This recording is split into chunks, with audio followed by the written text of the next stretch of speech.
call this meeting of the Board of Education to order. Please rise for the Pledge of Allegiance.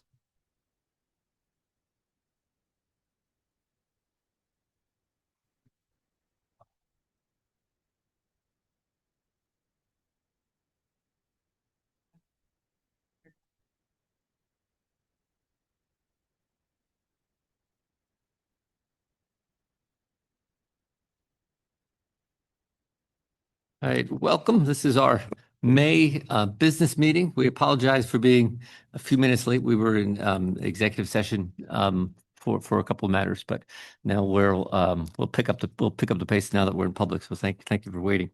May I start off? May I get a motion for the consent agenda? Consent agenda for 29. Second. Thank you, Karen. The all in favor, just a note, the consent agenda, you'll note that for the public, the consent agenda includes the textbook recommendations, which are not usually on the consent agenda, but we all had first reads of those in earlier meetings, and it sounded like we were all good on that. So, all right. So it was motion second, all in favor of the consent agenda. All right, that passes unanimously. All right, now we will move on to the superintendent's report. Dr. Jones.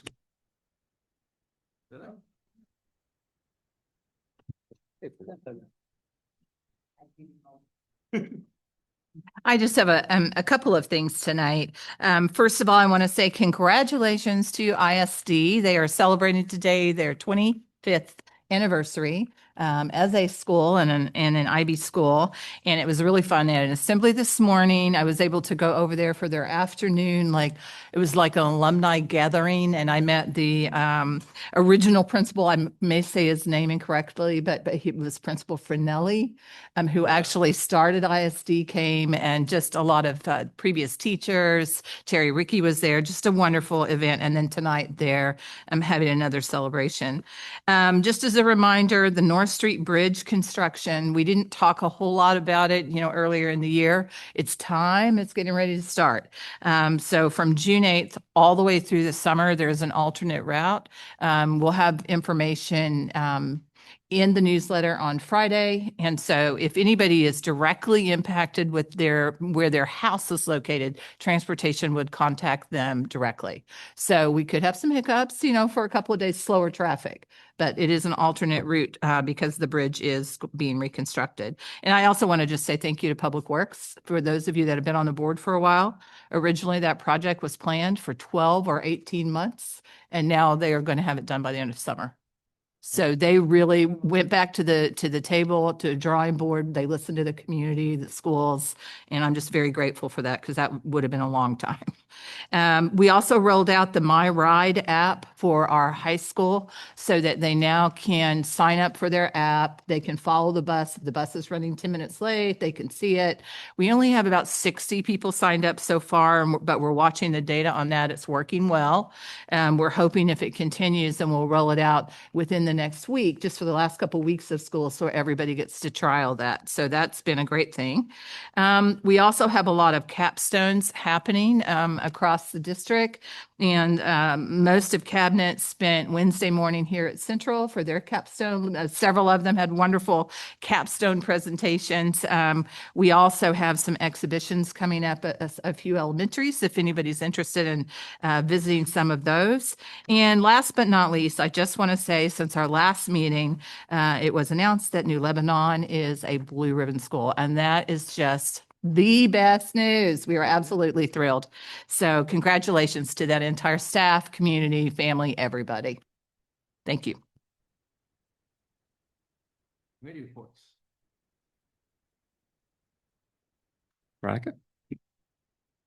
Thank you. Riverside Building Committee, we evaluated the architects who bid on the project and interviewed a select few just this past week. The committee plans to choose one by the end of the school year, and that'll be followed closely by the owner's rep. Moving on to the Greenwich Alliance for Education at the Alliance Board meeting, I think it was last Tuesday, maybe 2 Tuesdays ago.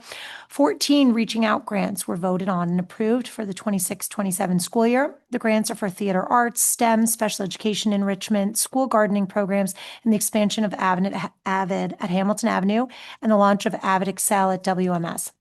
Avid Excel is for students who graduated from the ESOL program, yet still need to build their academic vocabulary to enroll and succeed in advanced courses in high school. And congratulations to all the teachers who brought their great ideas to the Alliance. And as a reminder, I'll remind you all the time, it's the 20th anniversary for the Alliance for Education, and there will be a lot of events next school year.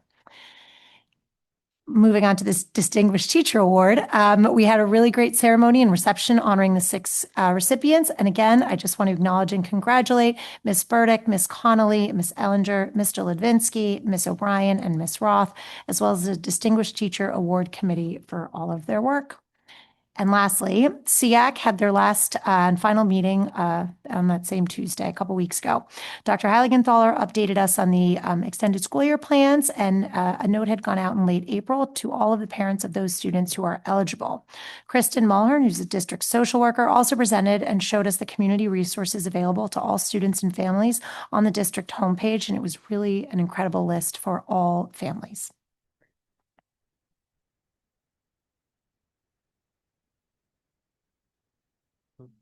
I didn't know if you had a quick. I just have a quick one. Phase 2, the cafeteria for the Julian Curtis Building Committee. We're going to be starting the cafeteria in the next couple of weeks. So stay tuned. Karen? Sorry, I was just going to give a quick report on PTA Council, who hosted their Essence Awards this year with an impressive and unprecedented number of nominees, 16 this year, all incredible volunteers within our schools to whom we could not function without. And also that they hosted their annual awards dinner this year. And I know the president of PTA Council may be sharing some information about one of our young students who won the opportunity, not today. Okay. Won the opportunity to the design competition for their new logo, which is fantastic. So I guess she'll share that information with us on another date. But it was a really nice opportunity to be surrounded by all of our administration, principals from all the schools, and other areas of Greenwich Public Schools, as well as the Board of Ed, members there to acknowledge the hard work, dedication, that is given by every single volunteer within our schools, especially through PTA Council, and how appreciative we truly are that without you guys as volunteers, there are a lot of things that would fall by the wayside within our schools. So once again, the board would like to congratulate all the volunteers this year and on a wonderful year, and thank them for all the hard work and dedication given to our schools and our students to help us move forward. Bob? I just want to say it was Mr. Ellinger was one of the teachers. I thought you might have said Miss. I just want to make sure no worries. And Sorry, for Mr. Ellinger. he's probably listening.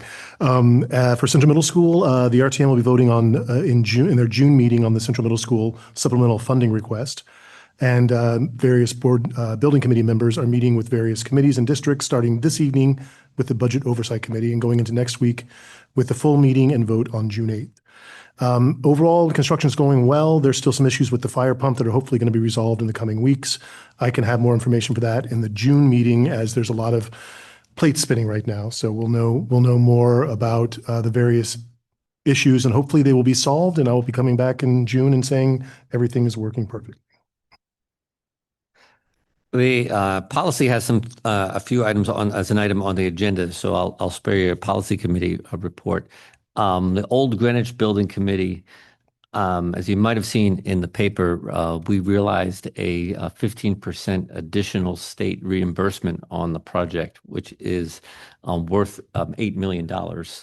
The backstory there, and the Old Greenwich Building Committee wanted me to make sure to give a shout out to Principal Ben Savango over there, who in her spare time reads arcane state regulations and found that we might qualify for that.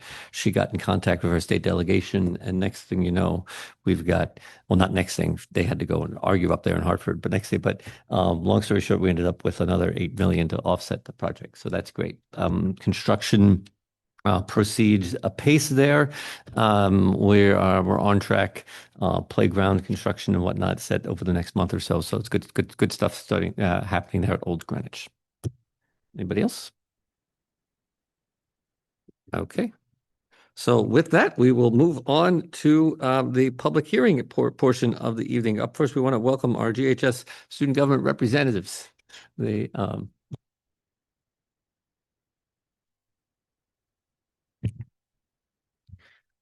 evening, distinguished members of the Boards of Education and Dr. Jones. I hope all has been well since the last Board of Ed meeting. My name is Con Reynolds and I am the Student Body Vice President. As the school year is coming to a close, I'd like to recap on what student government has accomplished this year. Each of our subcommittees did a great job with their roles. The video game tournament from the Events Committee was a major success with a strong turnout. The Community Service Subcommittee held a successful volunteer fair where multiple nonprofits recruited student volunteers seeking service hours. The Relations Subcommittee had a student government newsletter a few months ago, which went out to the whole school. All subcommittees worked hard to ensure their respective areas of focus were strong, frequently meeting with administration to do so. Additionally, each class was quite successful this year. The senior class had a fantastic start with concession stands at athletic competitions and senior sunrise. Their main event was the Harlem Wizards basketball fundraiser, which was incredibly successful with a strong profit and major turnout from all schools in the area. There was also Senior Spoons this spring, a competition where you're given a fellow senior that you have to tag with a wooden spoon. Certain safety rules were added to make the game more challenging and to attain a proper learning environment.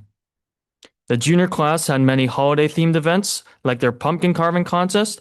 They hosted many concession stands, bake sales, and developed their Cardinal Cookbook, which is a collection of recipes submitted by the GHS community to go along with the spirit of International Night and celebrate our diverse cultures. The sophomore class had several profit shares and bake sales throughout the year.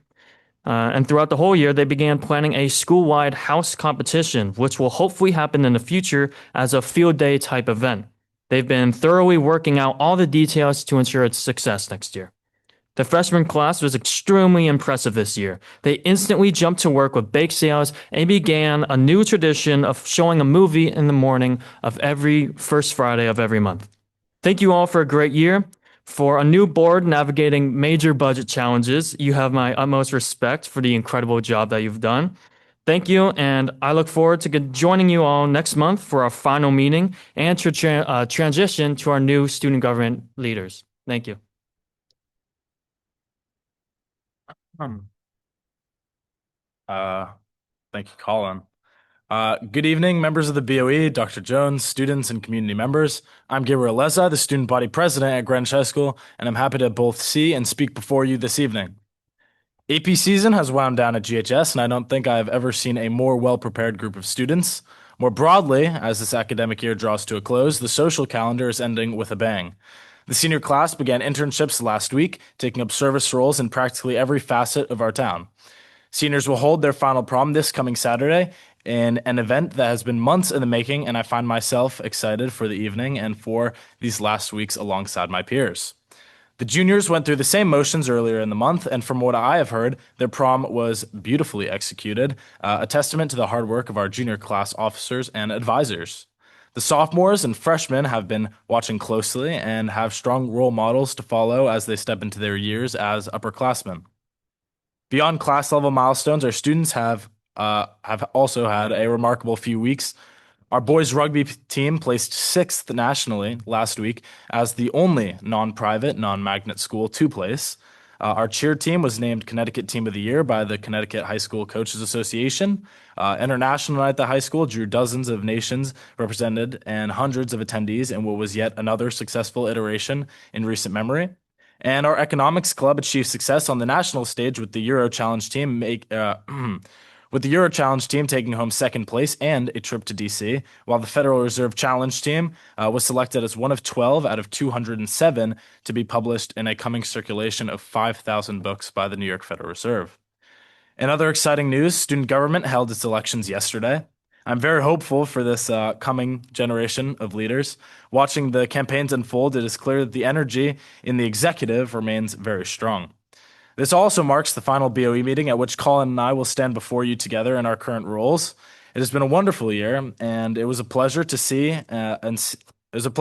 so many of you at the PTAC dinner earlier this week. A beautiful evening, and my thanks to the PTA for hosting. Although I was a little upset that I did not win that bag of cookies. I look forward to our next meeting, and I'm happy to look back on the successes of this year. I'd like to thank you for your time and for your service to Greenwich, and I look forward to speaking with you again for our final time next month. Thank you, Gabe. Thank you, Colin. Welcome, Margaret Jackins, the president of GEA. Good evening, board members, Dr. Jones, and community members. My name is Margaret Jackins, and I am the president of the Greenwich Education Association. As I prepared for tonight's meeting, I read over all the documents in tonight's agenda, including the draft of next year's agenda. I was very pleased to see teacher attendance reports scaled back to quarterly events. Thank you so much for responding to the improvements we've made in that regard. I also read with interest Dr. Jones's report on cell phones that will come up later tonight. GEA greatly appreciates her including the GHS faculty survey data in this report. A strong and consistently implemented policy regarding cell phone use is an important beginning in addressing the excessive amount of screen time being experienced by our students. And I do mean beginning, because let's face it, many of those cell phones now being left in pockets on classroom walls or in backpacks are also linked to the laptops students are using in class, making texting and social media available right at their desks. I'm not arguing for eliminating technology from schools. Far from it. Technology has an important place in schools. Used thoughtfully, it can enhance instruction, expand access to information, and support creativity. I'm arguing for balance, intentionality, and age-appropriate limits. We should be leaders in promoting healthy learning environments, not contributors to a culture of nonstop screen dependency. Many students are struggling with attention, sleep disruption, anxiety, social isolation, and reduced face-to-face communication skills. We see it every day. In my classroom, I would always marvel at how when I gave my students a group project and instructions to work together, the immediate default for most of them was to open a shared doc and communicate through the typed word. It was like watching toddlers having side-by-side play. Teenagers need opportunities to engage in discussion, collaboration, and human connection without a screen mediating every interaction. They need classrooms where eye contact matters, where conversation matters, and where learning is active and personal rather than passive and digital. For younger students, learning is deeply physical and social. Children learn by talking, moving, writing, building, experimenting, and interacting directly with teachers and classmates. When Greenwich became a district with personal devices available to every child, it was a state-of-the-art decision. But now we know better. We see on a daily basis the negative impact of too much screen time. So I ask everyone listening, teachers, administrators, board members, and parents, to become more judicious in the amount of time we are asking and allowing our children to spend behind a screen. Our students need more opportunities to think deeply, interact personally, create collaboratively, and engage fully with the world around them. That is the kind of education our children deserve. Thank you.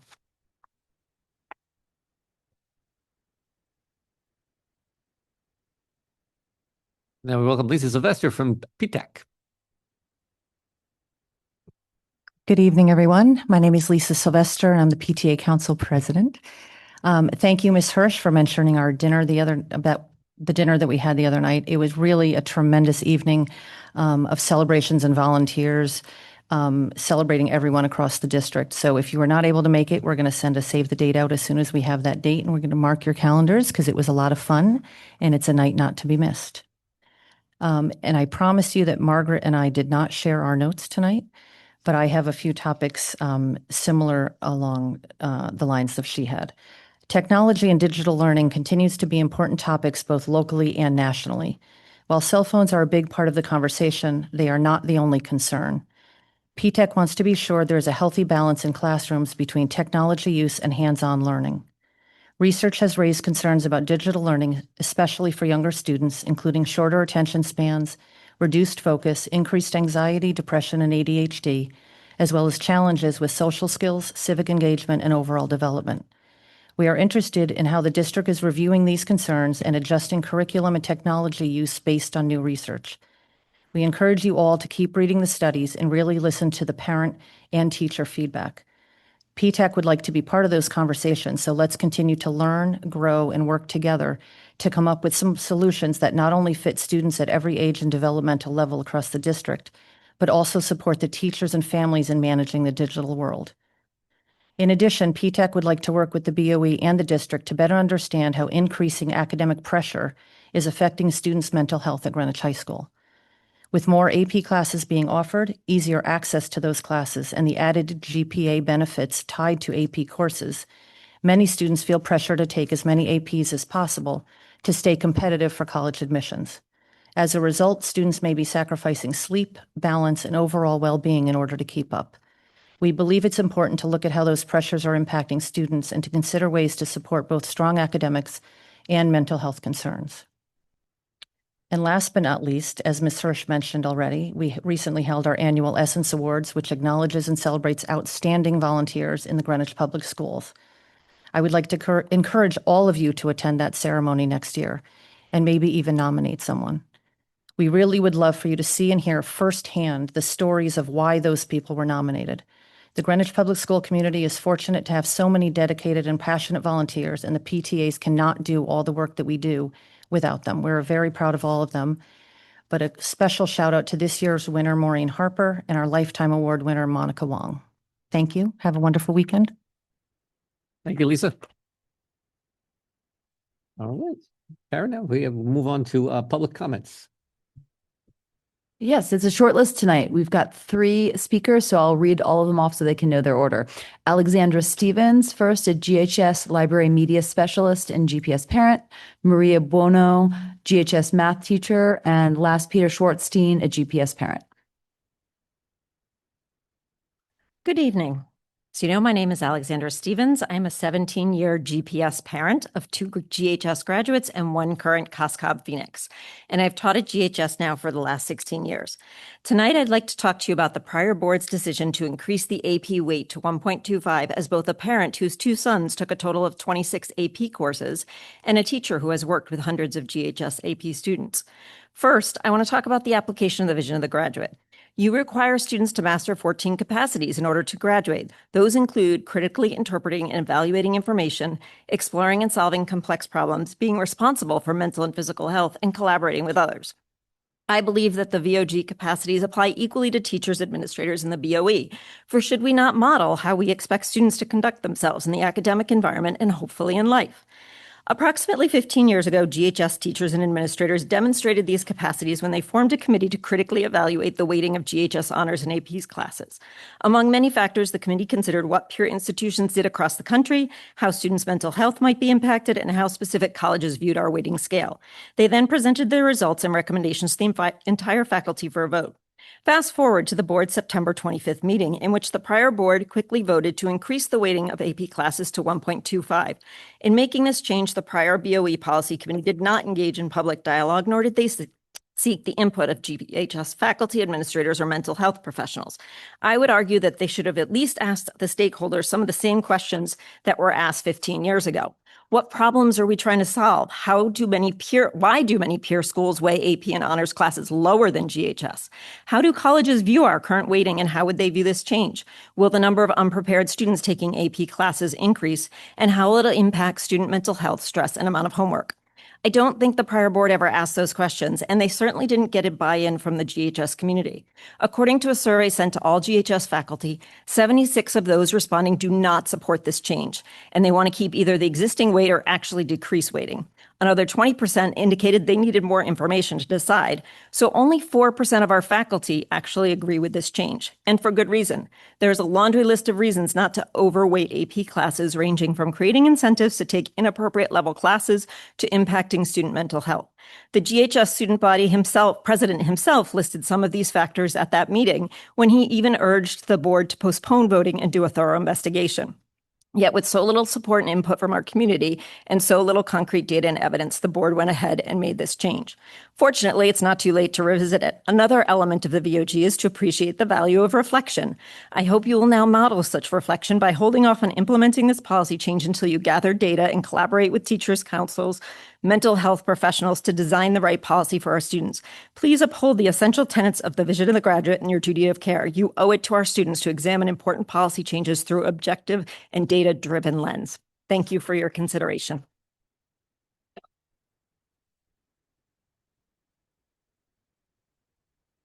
Maria Buono.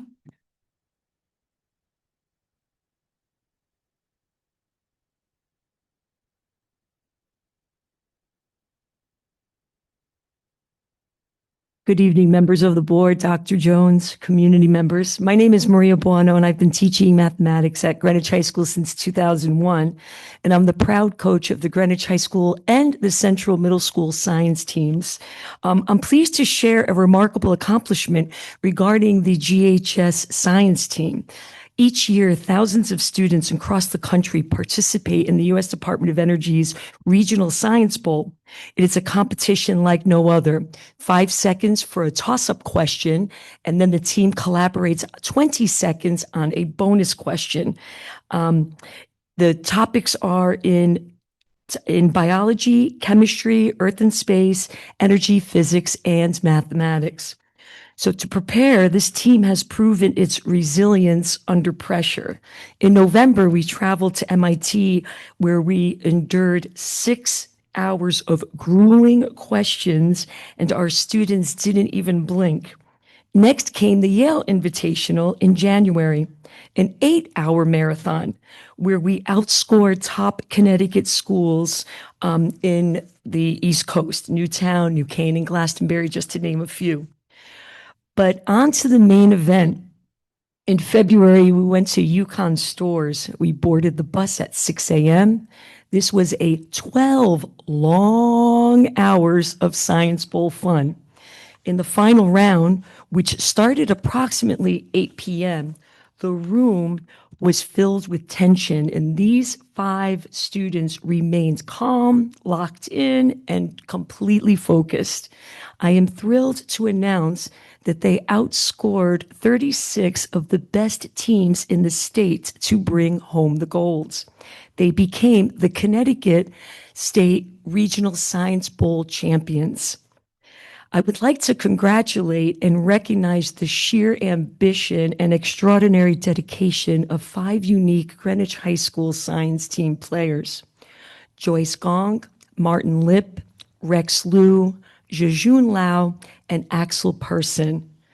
That victory earned them an all-expense-paid 5-day trip to Washington, D.C., representing the state of Connecticut at the National Science Bowl, where they successfully competed against some of the top STEM high schools in the nation.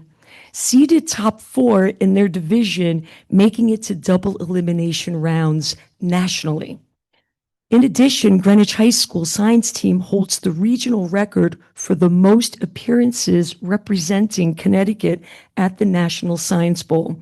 We were there in 2018, we were there in 2019, and we are sure back in 2026. Rex, Jejun, Martin, Joyce, and Axel prove that success isn't just about individual brilliance. It is about harmony, stamina, resilience, and trust. They didn't just win a trophy. They exemplified what it means to be a dedicated team who performed flawlessly together. I am incredibly proud to share this major milestone with our community. Congratulations to the team, and thank you so very much for all of your support. No, spectacular. Congratulations. So, Ms. Bono, if you can hold on a second, if I can break protocol, the Rex Jejun, Martin, Joyce, Axel, congratulations. I think that was it's amazing to not only represent us regionally, but to win the gold, and then go to DC and take care of all those other folks down there. We really appreciate it. Congratulations. We really are astounded by your accomplishment, and thanks so much for coming to sharing your success with us. Yeah. Thank you.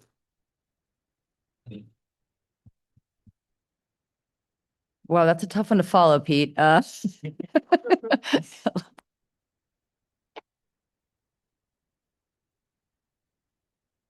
Good evening. My name is Peter Schwartzstein. I am a proud father of a CMS 8th grader and a 5th and 3rd grader at North Street School. I'd like to address the subject of cell phones in schools, which I believe is on tonight's agenda, and then respond to the discussion of the AP program that was discussed at the last board meeting. Some Greenwich parents have argued that students need access to their personal phones during school hours for safety reasons in the event of a school emergency. I want to reference a statement that was issued earlier this school year by the nonprofit National Association of School Resource Officers.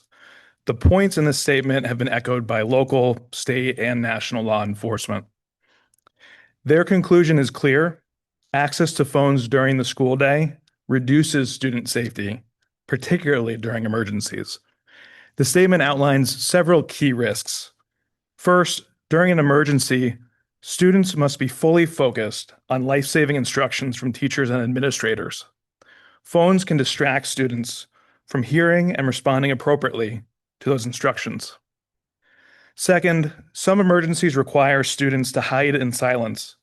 Sounds or light from phones could reveal students' locations to an assailant. Third, emergency responders and school officials often rely on cell phone networks during crises. Hundreds of students simultaneously using cell phones could interfere with critical communications.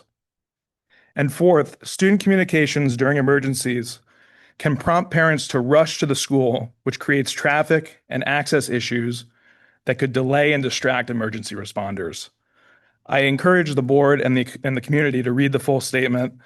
Greenwich should heed the advice of the school safety experts and adopt a true bell-to-bell phone policy. Switching gears, at the board retreat 2 weeks ago, Dr. Jones, you discussed the efforts to reduce gatekeeping in the GHS AP program. I want to just point out the GHS was already well ahead of the national average for AP participation 5 years ago. And if you look at current GHS students this year, 68% have taken at least one AP exam during high school, which is nearly double the national average for public high school graduates. A key question that, in my opinion, has not been sufficiently answered is how has the rapid increase in AP enrollment since 2021 affected the pacing and quantitative performance in these classes as measured ultimately by the test scores? Dr. Jones, you focused on scores of 3, 4, or 5 lumped together in your presentation. If rapidly expanding AP enrollment has not affected the program's ability to prepare top students to earn a 5 on those exams, then I ask that you please share the data.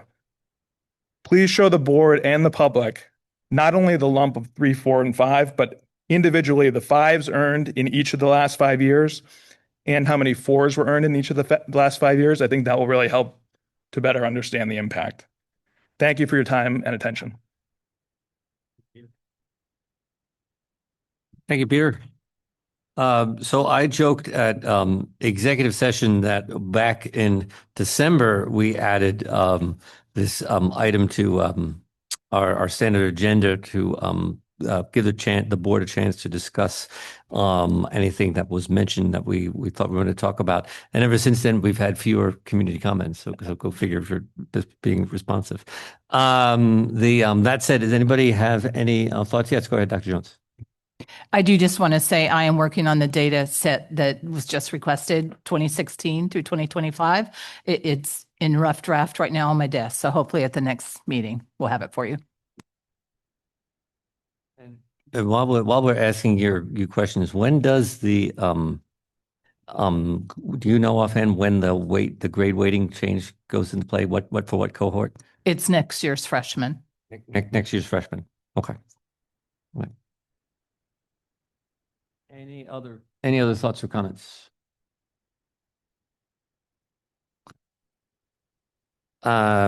Seeing none, I was we'll see if it works. I was hoping a point of personal privilege. If I'd like to make a motion to move the action items up to ahead of discussion items. Some of you know I have some issues at home, so I have to go to Zoom halfway through the meeting. So I was hoping to take care of the action items while I was in here in person, if that's possible. If anybody wants to second the motion. Okay. All right. So this would need a 2/3 vote, and if it doesn't vote, then that's fine too. So the motion is Paul seconded the motion to move action items up before discussion items. All in favor?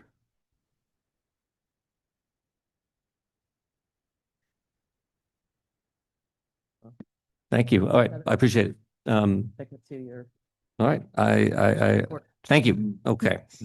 So that said, and we'll try to be expeditious here. Then the next item is action items. So the Riverside School Educational Specifications modification to add pre-K. Would anybody like to make a motion? Can I make a motion to go back to return to vote on the ed specifications from, I might need Dr. Jones's help, I'm so sorry, from 2025 with 2 pre-K classrooms? Second. Thank you. Okay. So discussion.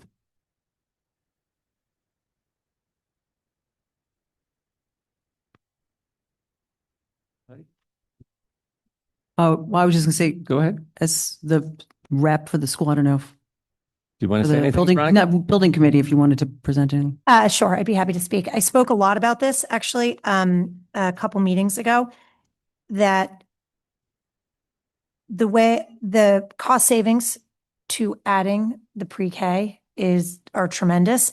As Dr. Jones has pointed out, we are likely to need new pre-K classes going forward. Some of our schools are reaching 100% capacity, where we're going to need those classrooms for our K-5 students. So we may need to close some pre-K classes. So given the cost savings and the need for a state mandated program, I think that adding back in the pre-K classrooms to the ed specs, approving the original ed specs with the 2 pre-K classrooms would be in the best interests of the town and the school district. And I would love to see this voted on tonight, since we're selecting an architect, maybe on Wednesday.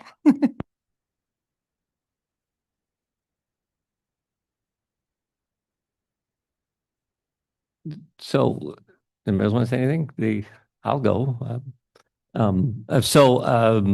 appreciate the thought. I remain opposed here for what it's worth.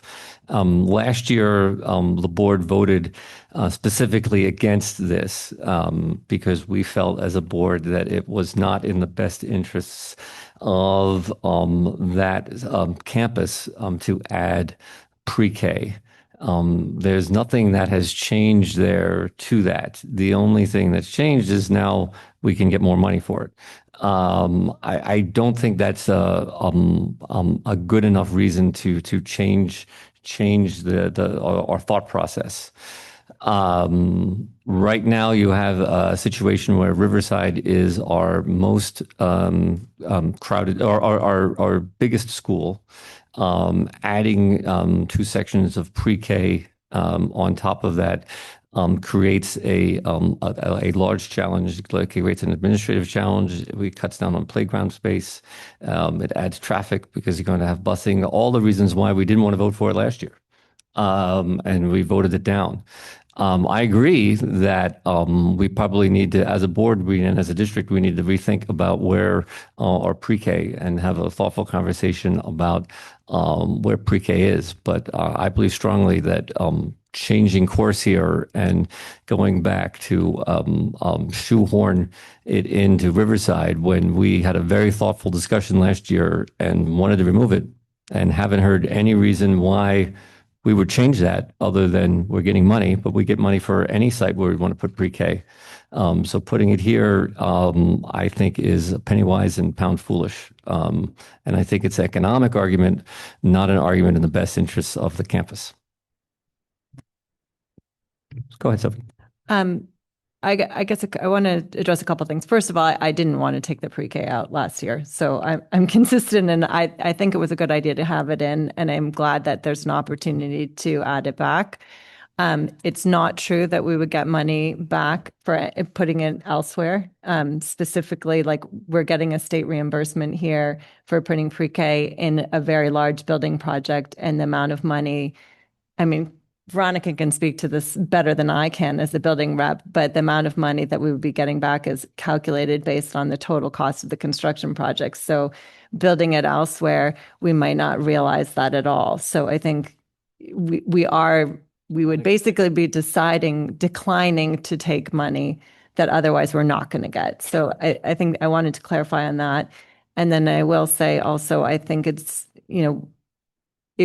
I think there's an argument to be made that our special needs children, our special needs students are distributed across the entire town, and we don't have as many pre-K classrooms on the east side of town. And I think it would benefit that population to have classrooms more equally distributed around the town.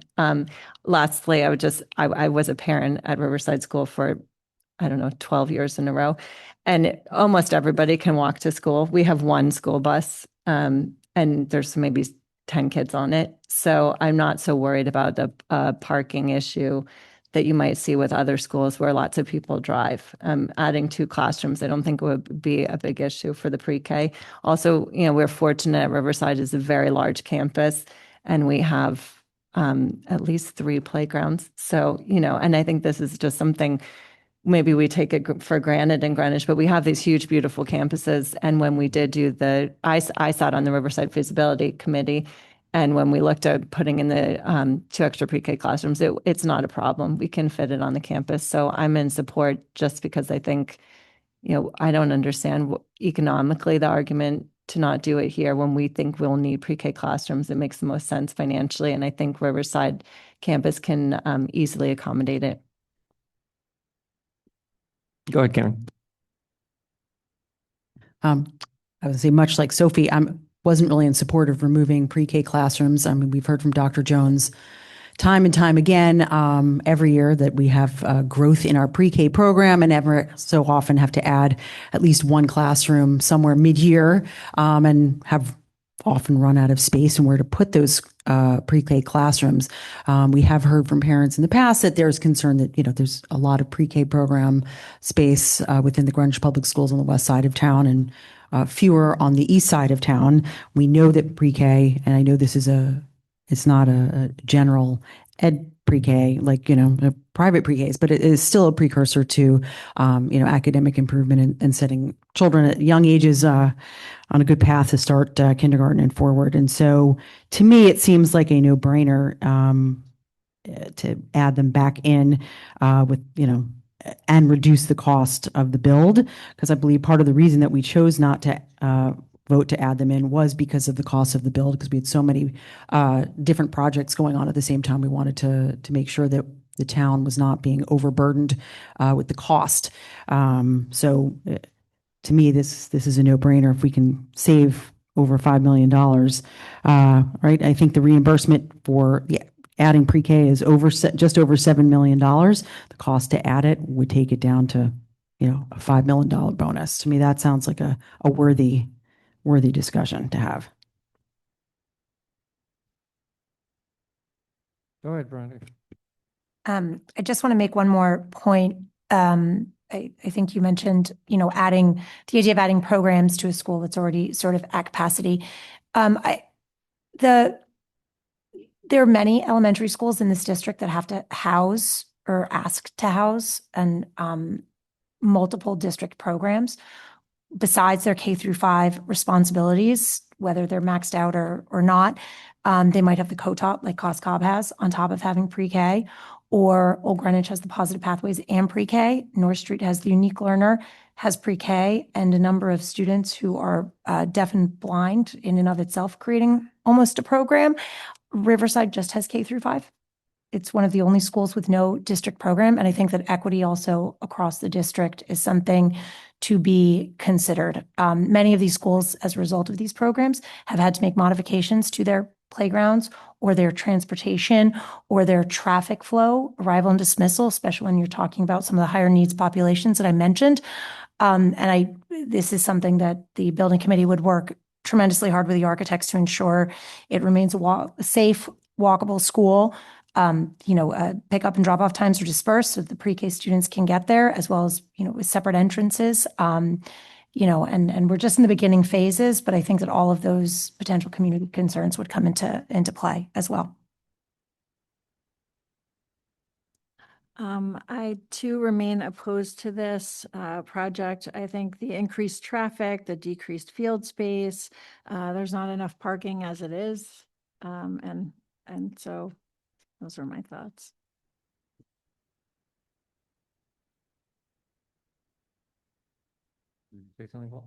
I'd like to. Thank you. So I heard a lot of comments about the huge campus, and I think that's something we should recognize. This is a big campus, and we have the same type of staff. We have at the administrative level, a principal and assistant principal that are trying to maintain this huge campus. I think the reason why there's probably not those extra programs there in K through 5 is because, if I remember right, I think this was our largest school, this is our largest population. I'm also concerned with the fact that this was already deliberated on. We decided that it wasn't going to be, I wasn't there then, so I don't know, but I assume that we had some robust conversations, and that the only thing that changed is the economics. And so let's talk about the economics. We're going to save $5 million. I think we're all missing the point that we're actually taxpayers in the state of Connecticut as well as taxpayers in the town of Greenwich. So these are our tax dollars that are being spent. And let me emphasize that a little further. We pay 4 times the amount of taxes in Greenwich than in any other, average for the rest of the state. So, this isn't free money. This is money coming down from the state that came up from us. With that said, Veronica had made some good points. I have a lot of faith in her on the committee.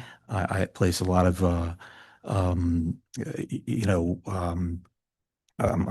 assured when she tells me some of these things. The hard one.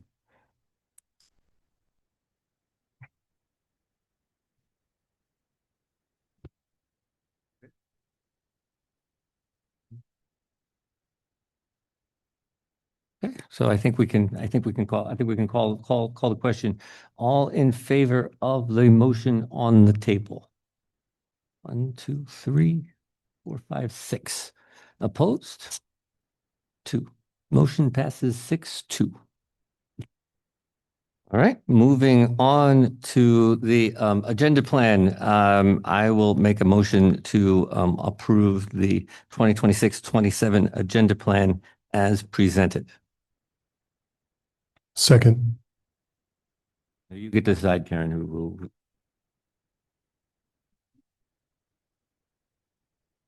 Oh, no. Okay. Okay. Go, Karen, go ahead.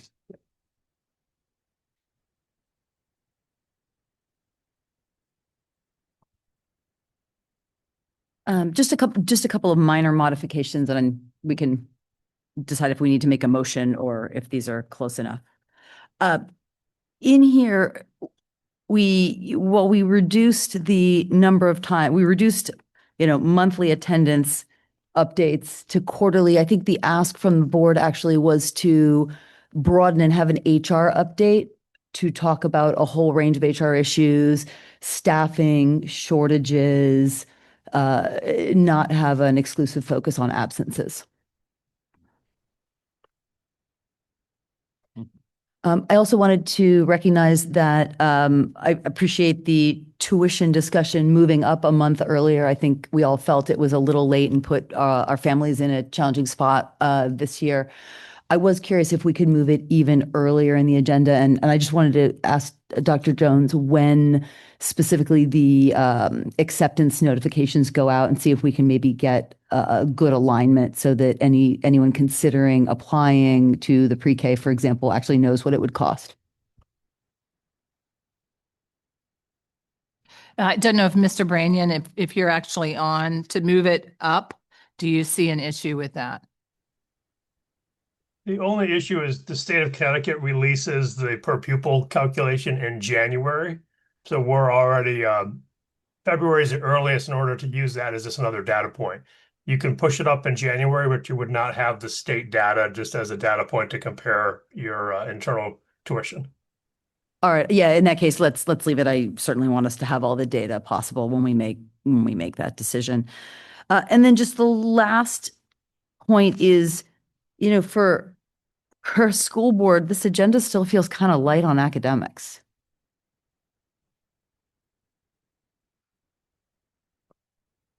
I mean, we have, I think, just 2 meetings out of so many. I think we have an achievement data report in October, and then, as we had at the last retreat, a little bit more of a show and tell brag session, which was great, but a little light on data. I'd like to see us have, more granular data and more of a discussion so that we hold ourselves accountable, so we have a better sense of how we're progressing. I don't think there were any other meetings that talked about academic. I think it's just maybe the way it's written, but September 3rd and September 10th, those are very heavy academic, data focused meetings. Yes, we kind of do September, October, and then there's kind of not much the rest of the year. I'm just wondering if we could, are we getting any other standardized data, AP test results, anything that's coming in at other points in the year? Or is it this way because that's when we get the data? That's when we get the data. So, it's a heavy meeting, and they're already working on it for the fall, like as when data starts coming in, and you'll get everything that's available to us from this current school year. We actually added the spring presentation only a couple of years ago for the purpose of talking about, like, in those meetings in September, schools present their action plans for the year, and it was a way to connect back into how things were going and report out. It's kind of why that's there. Go ahead, Karen. I was also going to add, I know we have a February retreat that goes over different programs. We have a lot of the subjects in there, while they don't specifically stipulate that they're achievement or academic. A lot of the data that you're asking for is actually rolled into a lot of these other discussions and program reports that we get, as well as other updates. And we often, this is a standard agenda. And so I'm sure Mike also will support the fact that during the school year, that's why we end every business meeting with the agenda report. So if things need to be added, oftentimes we'll say, oh, we need an update on this program, or we want to hear more about this. And if we're going to be starting to also look at our strategic plan for going forward, we're going to be hearing a lot so much data and discussion of those topics that you will actually be like, please, less, please. So, I do know a lot of that will be added, and it's wrapped in there, even though it's hard to see through some of the titles. I don't want you to think that we don't focus on that, but we do. Okay, given that information, I think the only change I'd like to see is the broadening of the HR updates to be broader on HR rather than just absenteeism. Yeah, I think that's in keeping with how I think other comments we've had about how we might see those reports evolving. Mm-hmm. Any other thoughts? Okay, all in favor of the motion? Can I vote for it and that changes still? Yeah. Okay. Okay, motion passes unanimously. All right, so finally here. Okay, so the last action item, I'd like to make a motion to authorize legal counsel to enter into settlement negotiations with the town and the pending litigation, Camillo versus Hirsch and the BOE. All right, so we can't talk a lot about this because obviously this is a litigation matter. I can say, just for the purposes of clarity, we the board has worked with a couple of law firms. This motion was asked by a new firm, Pullman Connolly, who is co-counsel, who's participating in the negotiations for with the town. Anybody who's reading the court documents, you'll see what's being litigated and the different issues going back and forth there. And we're hoping that this will help bring this case to a close. All in favor of the, discussion. Yeah. If you can, you're limited. I mean, we don't want to talk about specifics, but if anybody wants to say anything. No, I was just going to say I'm in support of having discussion settlements. We've tried to broach it before with, negotiations and whatnot. So happy to have this. Okay, all in favor. Okay, motion passes unanimously. Okay, thank you for entertaining me. Thank you for allowing me to move that the action items up. Now back to discussion items. Understanding special education staffing formula. Dr. Jones and Dr. Harley-Thaler, you guys are up for a spirited 10-minute presentation. 10-minute, we'll see. You talk really fast. Yeah. This is something actually I think the board hears about a lot. It's just how, and you get the question, how do we actually have the staffing formula? There is a PowerPoint, but you also will have a worksheet. I'm going to hand out the elementary one first so that you will be able to walk through and see how we actually calculate staffing. And then Stacy's literally going slide by slide for you. This is the same one that was posted? Yeah. Slide by slide. Okay, I just didn't know if I needed to move over there to view it. Yeah, the difference is that Dr. Jones added some animation to help, walk us through the process. You mean like keeping kindergartners entertained? Okay, I see. So can we go to the next slide? So the presentation is on our staffing formula. And one of the recommendations from the original PCG audit was to look at the staffing for the district. We took the first year. So this is actually, I'm finishing up my 5th year, if you can believe that. I heard that. Wow. Yeah. So we took our first year. We introduced this at the end of my 2nd year here. This is our 3rd year in using this formula.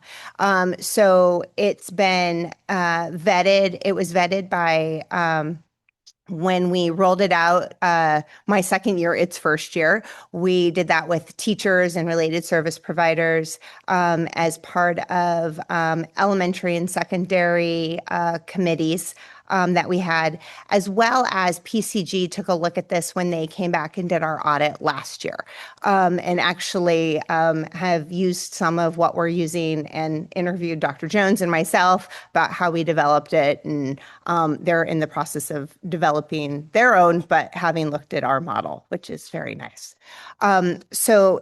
So what we use is a weighted workload.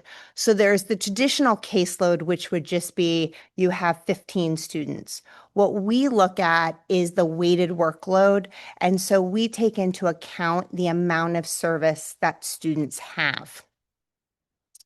Next slide. So when we look at how we determine caseload, In preschool, we know that that is a caseload number. So that's 15 students, 9 general education, 6 special education.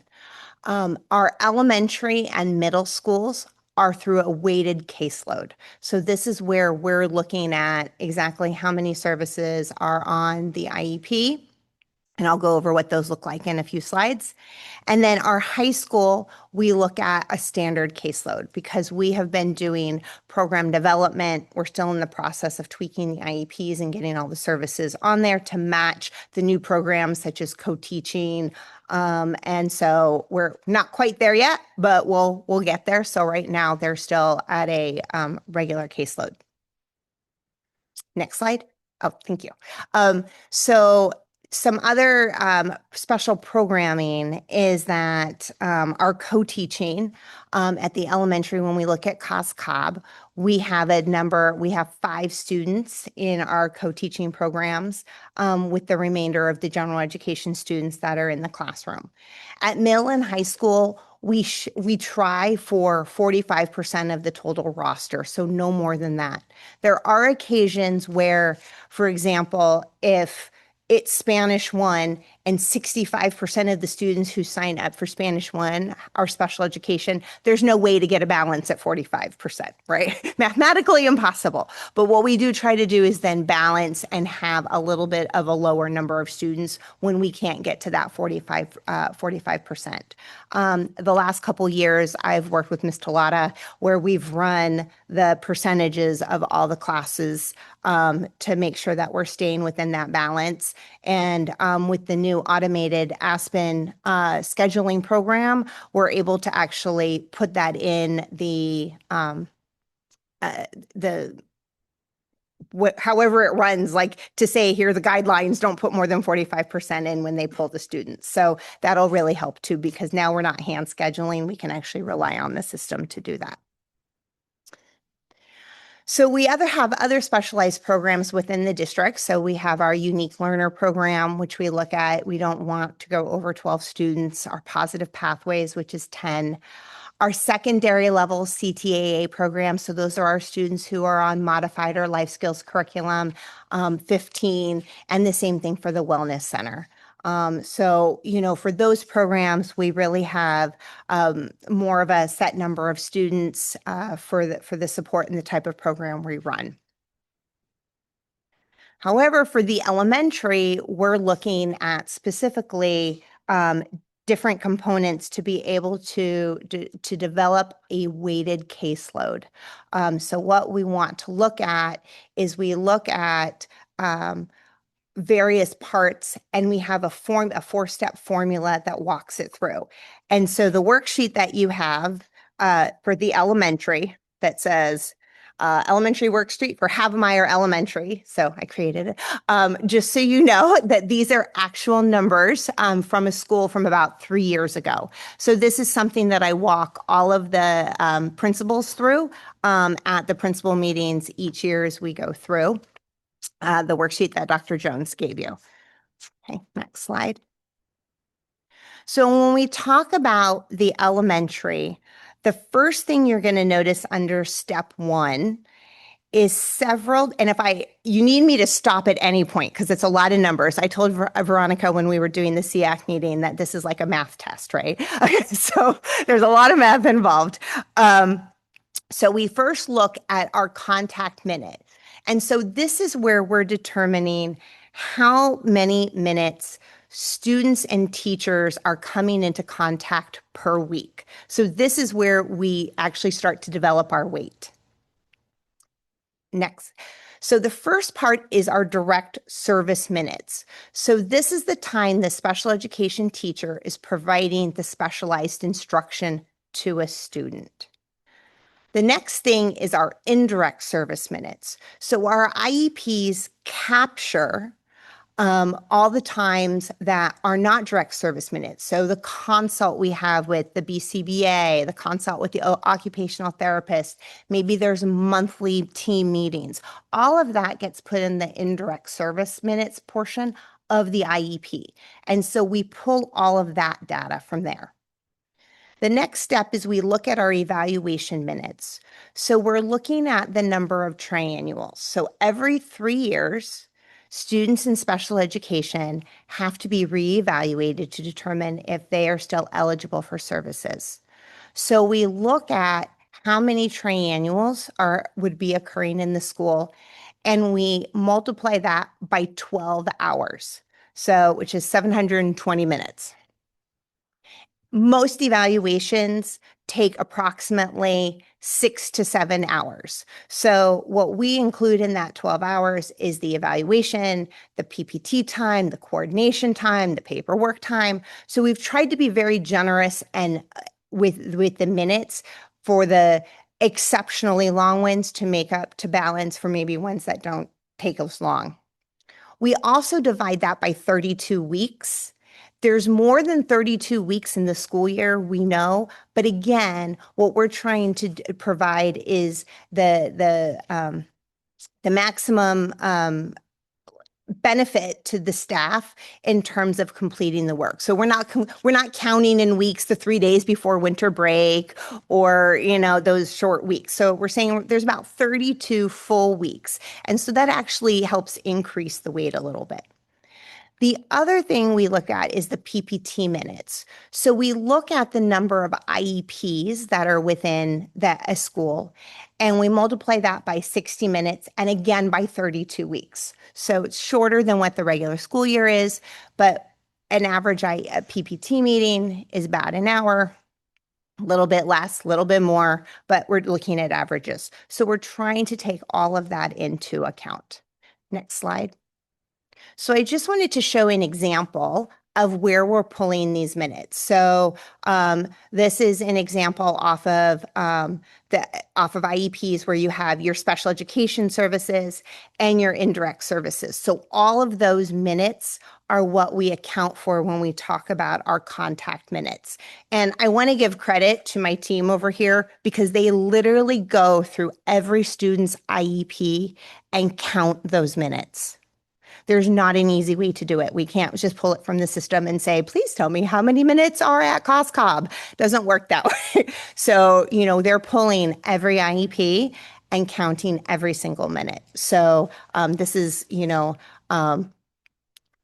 it's as accurate as we can be in really looking at what services students are getting. Next slide. So again, when we look at our triennials, as we're determining the contact minutes, we have that times 720 minutes divided by 32 weeks, and the same with our number of IEPs times 60 minutes divided by 32 weeks. Okay, so now comes a little bit of the fun part. Here's your math.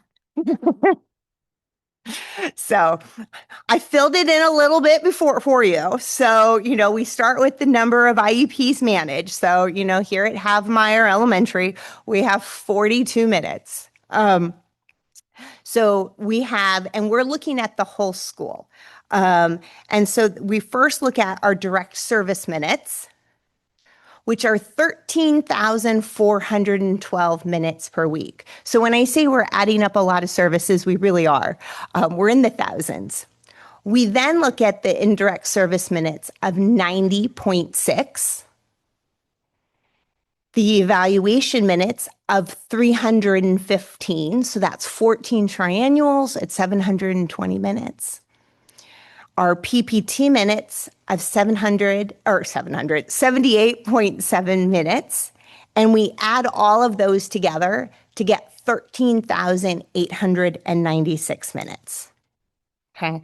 So then that is what we bring to the top of step 2, is where we're looking at our contact minute ratio. So this is developing the actual weight that we look at. So we take our contact minute ratio and we divide that. We're looking at 1,500 minutes of instructional minutes. So that's giving our teachers their 60 minutes for prep and the 30 minutes for lunch. So at elementary, it's 1,500 minutes. So we take those and we then divide our weekly contact minutes, our 13,896, divided by our 1,500 minutes of instruction. and we get a contact minute ratio of a factor of 9. So what that's saying is the amount of work associated with that is for 9 students, right? So the weight changes depending on the number of service minutes, the number of indirect minutes. This actually doesn't yet have to do with the number of students in the school. So then our next step is determining the actual workload. So for that, what we do is we take our contact minute factor of 9, and our IEPs managed was for 42, to have a weight of 51. So when we start talking about how we're going to staff our school, we're looking at staffing it for 51, not 42. So that we're saying that the number of service minutes that's how it's weighted. And that's how we individualize it for the needs of the students at each individual school. So it's not a blanket, one school, everybody gets the same. It's really individualized based on the needs of the students. So then what the next step 4, is we're determining the teacher weighted caseload, which then helps us determine staff. So we take this school workload by the current number of teachers. So we've determined that it's 51, and right now we have 3.5 teachers there, and that gives a weighted caseload of 14.57. What we look at is trying to staff at about 15, our guidelines are about 15 come April. So we know that there's always a couple kids, May and June. So we're looking at April. So in order to staff for September, we're looking at a target between 11 and 13.5 so that we can grow, because we know that we have students who move out, move in, qualify. It's a moving target. It's not the same. So we look at that target number so that we can determine how to staff for September. Next slide. So with this, our weighted caseload is 14.57 if we have 3.5 teachers, which falls outside of what our guidelines of 11 to 13.5. So then we go up by 0.5s. So then we look at our proposed of adding a 0.5 teacher to 4 teachers, which then puts us in 12.5, which is right in there between 11 and 13.5. So that gives us the availability to absorb 8 new students without going into those guidelines, right?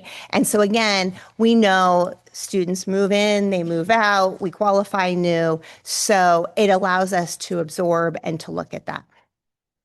Are there any questions so far? No, but let me take that opportunity to excuse myself. I'll still be around, but I'm going on to Zoom. So I'm going to pass the gavel to Sophie for the remainder. She's going to take over his chair. I'll try not to take it personally. Try. I was going to say, I reserve the right to ask questions after this meeting because it's a lot of information coming at us. It's a lot. I totally, absolutely. You can see why we have the animation though, step by step as we walk it through. So our middle school, so I also have examples of our middle school. Our middle school is a little bit different than what our elementary is. One, our target has changed. We're looking at between 14 and 16 to start the year, where our guidelines are 18 by April. And we also aren't looking at the PPT minute time because our teachers, when they're pulled out of a classroom, there's a sub that goes in the classroom. They're not making up those service hours. So if I'm doing if I'm co-teaching or I have an academic lab or whatever I'm in, if I'm out, I don't go back. If that makes sense. As opposed to at elementary, when we pull out, we're making those up. So we don't account for that. So it's a little bit different. So next slide. So with our middle school, if you look at, go to Havemeyer Middle School, Yeah, we look at, so we're looking at the same thing for our contact minute calculation with our direct service minutes, our indirect service minutes, and our evaluation minutes. So again, we're still giving that 12 hours for the triennials. We're looking at all of those different services that a student gets. Going to if we look at the middle school example, the math gets even larger because we're starting with 99 students with our management. And when we look at our service minute calculation, we're looking at 39,268, 653 minutes, and evaluation minutes of 742 for 40,663 minutes. So, our teachers are busy. They're working hard. There's a lot of services that they're providing for our students. So another difference between elementary and middle is with the contact minute ratio is that the bell-to-bell minutes minus the lunch and prep is 1,470 minutes instead of the 1,500 minutes at elementary. So again, we've taken it into account, specifically middle school, what we're looking at for that. So in order to figure out the contact ratio, we have our 40,663 minutes divided by the 1,470 minutes per week to get a contact minute ratio of a factor of 27. So again, this is where our weight is coming from so that we are saying, okay, this is the needs of the school. So to determine the weighted caseload, we would have our contact minute factor of 27, our IEPs managed of 99 for 126 weighted caseload. So again, we're not saying that the school has 99 students. We're saying that we're looking at staffing for 126. And then we would look at dividing that, the same process, by 7. And that would give us 18. And again, we're looking at between 14 to 16 per teacher to start the school year. And so we would look at, okay, what do we need to do in order to adjust that? And in this case, we added a teacher to go to 8 teachers, so to bring that to 15.87, which allows us to absorb about 16 new students. So as you can imagine, as you have more staff, so that would be approximately 2 students per teacher in absorbing that throughout the year. What we do is that as we're determining staffing, I'm determining staffing for the school. The individual caseloads are managed by the building principals. And so that might be part of our staffing is the weight, right? So one teacher might have a smaller number of caseload, but they're weighted higher, right? Like the actual numbers. And somebody might have more because in some cases, the contact minute ratio is below 1. So there's not a lot of services that a particular student would have. So those are really managed at the building level. And we try to work with the principals in terms of how they do that staffing.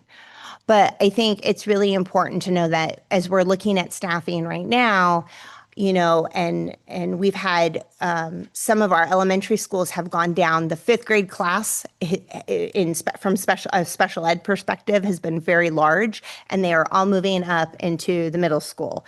So we have 2 middle schools that got an additional FTE.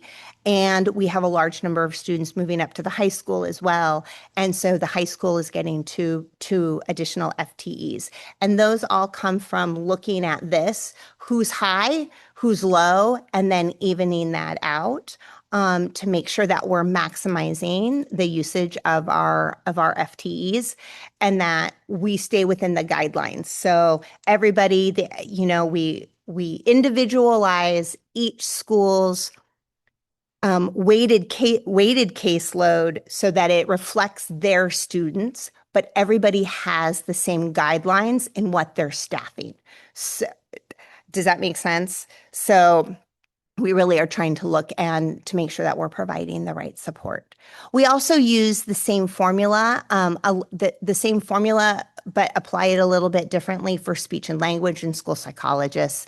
So we look at the services that they provide. They don't manage caseloads, but they do have some that they provide direct service to. So we incorporate that, and we're really looking at, because their professional organizations don't have guidelines. And actually, if you look at ASHA for speech, it's like everywhere from, like, in California, you can have 63 kids on a caseload, no joke, to, so what we look at is where are the outliers? Like, and I would say that most everybody at the elementary and middle school are around the same. And then we have some of the outliers. And that's where we're like, okay, where do you need a little bit more support? Or where can we utilize this particular service provider to maybe help with evaluations or to support somebody else?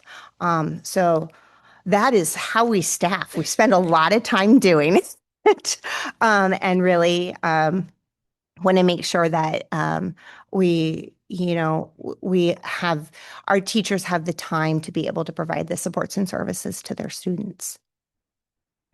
Questions? Oh, you need the gavel. I don't need the gavel. No, thank you. I mean, this is amazing and such an education. So I really appreciate it, because I frankly, I had no idea this is how you did it. And it's so interesting to see. And I appreciate how much work it takes to do all of this. I guess one question I do have is about sharing staff between buildings. Because I can see that probably it's necessary sometimes, but then I also, transportation time is lost. Those are lost minutes, and you're tracking every single minute, it seems. So just curious how you handle that. So we do have several schools that have split positions. The buildings actually work very well together, and it's not always back and forth during the same day. So it could be 2.5. We do try to minimize the travel time, because when staff do travel, they get a half an hour of time for travel. So we minimize that. And so the buildings kind of look at what works best for the group of students that they have. So sometimes they'll take maybe the kindergartners that maybe don't have as much services, or there's less students in that, to try to balance that out. Thank you. Karen? Hello. Much like Sophie said, thank you so much for providing this, because I know this was something we talked about very deeply when we were doing the PCG review, and something that we've talked about just in general in conversations, and some of our special education reps and SEAC have talked about as well. So this is really eye-opening, and I appreciate that it's not just it's not based on number of students, it's based on students and the number of services each student is provided, so that that our staff isn't, some staff isn't just overwhelmed. And like I said, I need some time to digest. I have just two simple questions. One was, what changes we've made to this? Was it something that wasn't weighted before? Like, what the changes were to make this new process? And then also, instead of having shared staff, my question is from time to time, we have staff that's, needs to leave mid-year for some reason, or paternity leave, or long-term sickness, or they move, whatever it may be, and how that's managed if we have a long-term absence, or an opening in a position for the staffing to, So I think the part of what we added was the accounting for the PPTs, the testing, as well as the indirect minutes. So previously, it was only the direct minutes, and it didn't necessarily balance out to the special education teacher. So for example, you could have a student who might have been weighted really heavy, but they only saw the teacher for 2 hours, but the minutes came from the para, right? So we make sure that It is aligned to special education minutes, school psychologist minutes, speech and language minutes, so that it's aligned to the correct service provider. And then we added those other areas that were weighted, which weren't incorporated into that before. When we have teachers who are out for long-term absences, we work with Dr. Bud to see about getting things posted, as well as looking at, depending on how long the leave is, who can sub in those positions. So the guidelines, and Dr. Jones might be able to speak better on the guidelines, but I do believe it's 40 days or 60 days. And that's actually part of one of the board policies, that, you can have the substitute in there. So we work very closely to see who we can have in there. On occasion, we also, when we do have somebody who goes in as a sub, we also have them work with the other staff members in the school. So, I mean, our teachers are great in working with their colleague who's subbing for their colleague who's out, to make sure. And then we also utilize some of our district level staff to help provide additional support in lesson planning or IEP development, depending on what that need is. So we're not just overloading, staff members, based on openings. So that's good. That's what I was just trying to get to. And like I said, once I do a little deeper dive, I may reach out to you with some questions. I hope that's okay. Absolutely.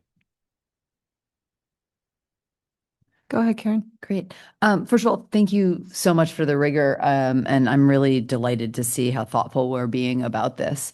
I had a question. When you talk about, current number of teachers and proposed, is this a budget ask? Is this about unfilled positions? Are you taking teachers from elsewhere? How do you get from current to proposed?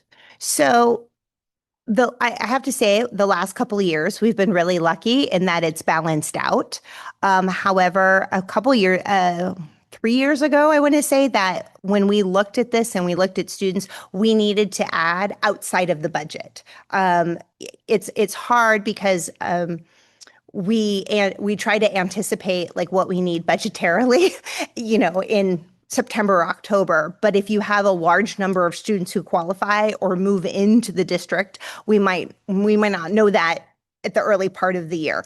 And so that's when, I've worked with Dr. Jones, and I believe we were actually able to move some FTEs around.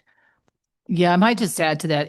This is like a huge puzzle across the district for general ed, special ed, everything. And so if we go down, for instance, we may have, 4 retirements in elementary, and our enrollment, we don't need 2 of those positions. Those positions will have been, especially in the last couple of years, that FTE shifts to a different department like special education. So it is a huge puzzle. Right now I'm watching, for instance, in elementary, 10 different sections. Could go up, well, let's hope not.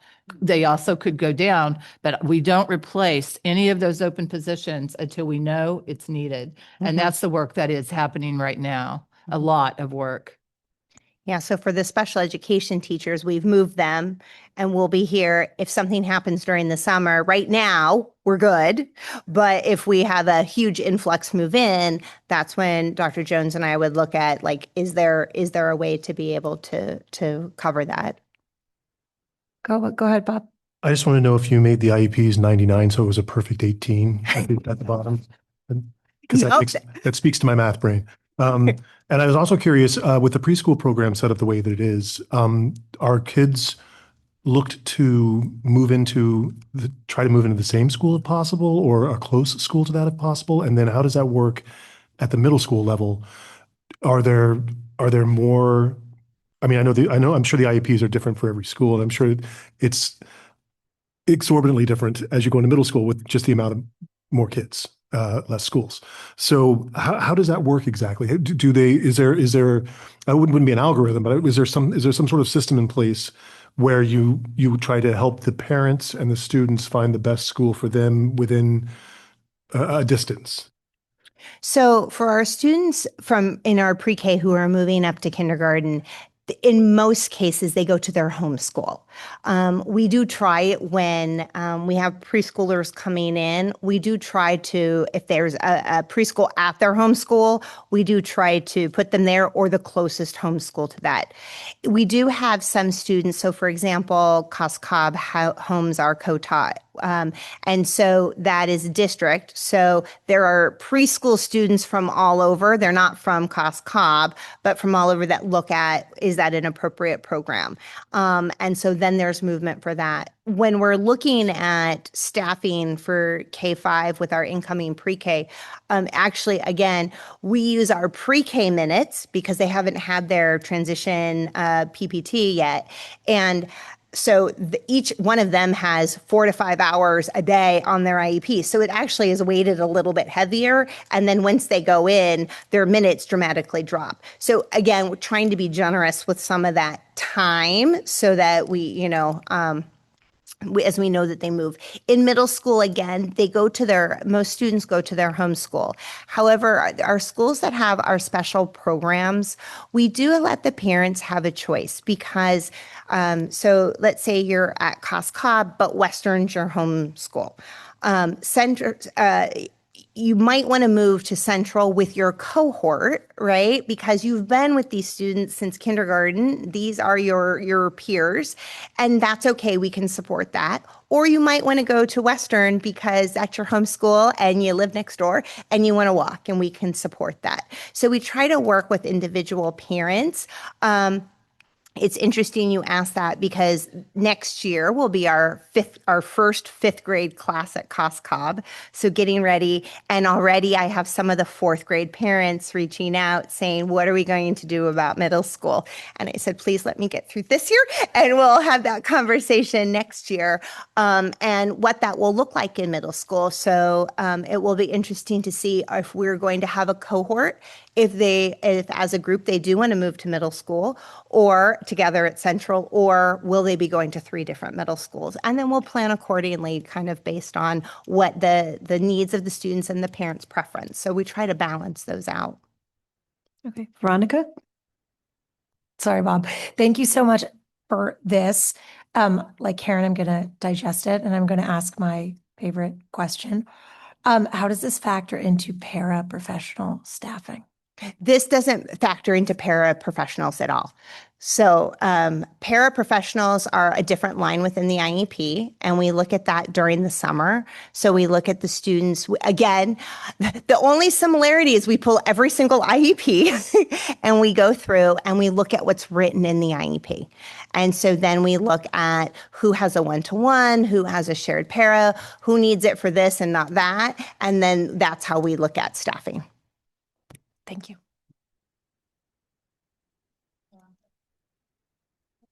Any more questions? Okay. Thank you so much. That was just so informative. I really appreciate it. Thank you. And please reach out with any questions. I know it's a lot. I feel like I breathe it, Yeah. Thank you.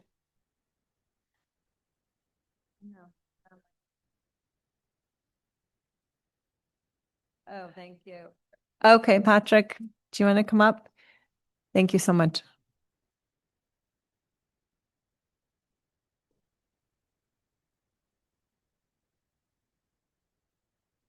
Okay, good evening, everyone. So in front of you is the financial report for the month ending the end of April. I think the things that I would like to highlight is 2 months ago when I was here talking about how we are expecting the school year will be finished on the budget balance. It was $1.5 to $2 million budget balance that we were expecting. This month, we look at it again with kind of like another 6 weeks to go to finish the school year. We are still thinking in the same range of 1.5 to 2 million budget balance to finish the school years. The rest, the financial is kind of like pretty similar to what you have been seeing in the last few months. So I stopped to see if there's any questions.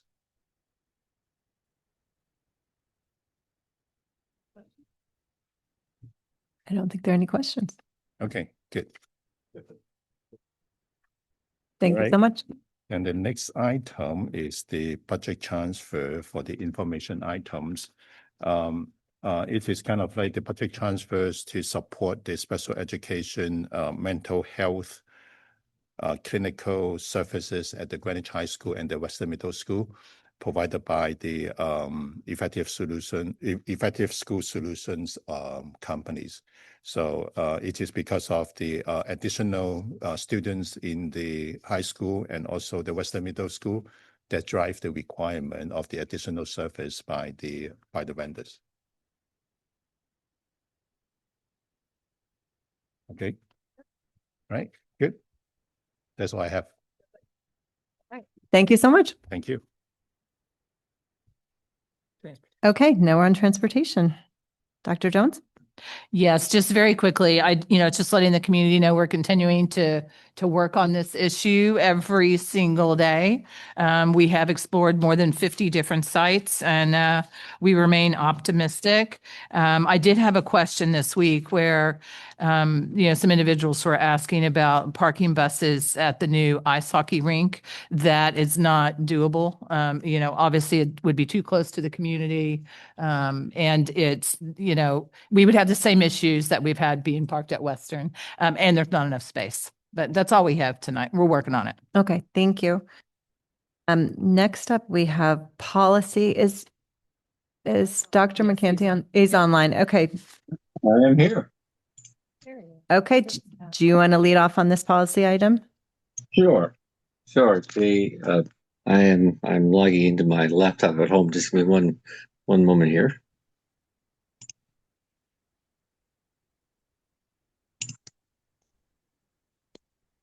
Recording in progress. Okay.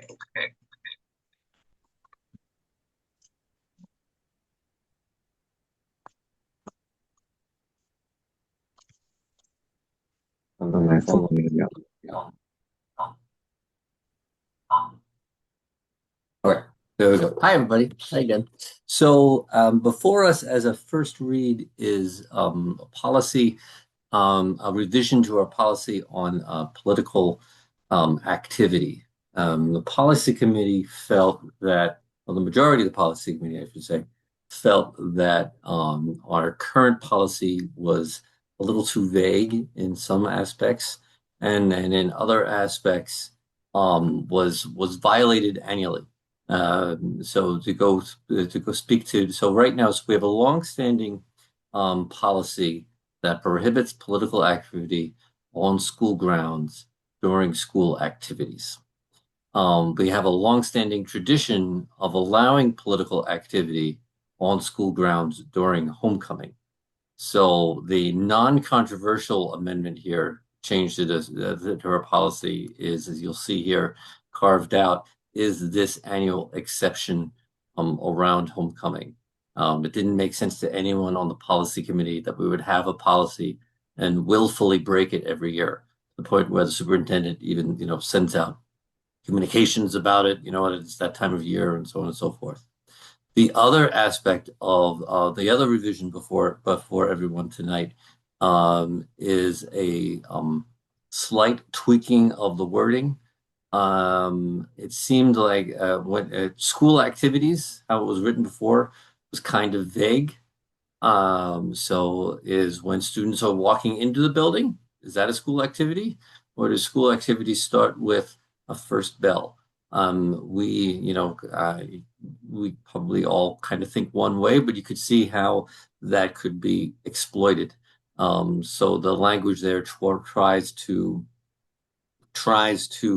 specify or remain, like, as far as whenever kids are on campus for the purpose of school activities, including after school and sports and music performances and anything like that.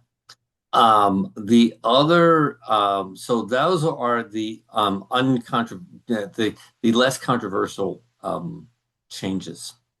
There are additional changes that the policy committee did not make that we wanted to bring to the full board, and that would be around limiting political activity on school grounds even further. We reached out to our attorneys on this, and they said, or he said, that there are many boards of education around the state that completely prohibit political activity on school grounds, including when there are no children there, under the argument that activity on school grounds can be interpreted as kind of an endorsement or a tacit endorsement. We didn't argue one way or the other at the policy committee level. Instead, we thought it was best to bring that to the full board for discussion if we felt that if this went further enough, this went far enough, or if we wanted to limit it further. It seems that according to our attorneys, school property is not public property. It's not considered public property, kind of in the same way as like a park is, where anybody can get a permit and protest in a park. Not anybody, regardless of time of day, in certain communities, can go to an elementary school and get a permit and have a rally out front. Currently, our policy allows that. The question is if we want to prohibit that completely. So that's kind of the explanation behind the wording before you. I have my own thoughts on where we should go from now, but I think it's probably best if we open up to everybody else first.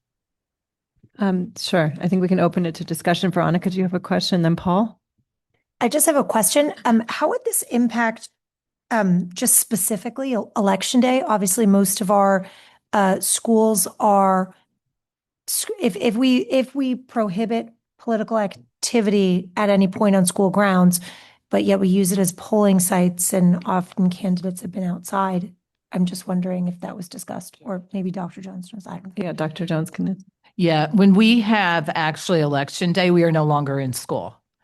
We used to, if you went back, even my first year here, we were open. We would have professional development and school activities. They have to be a certain distance from the polling place, but we are no longer in school. Yeah, we have that day off. We didn't ask the attorneys about prohibiting polling. My assumption is that that's probably not as much in our purview as rallies and protests.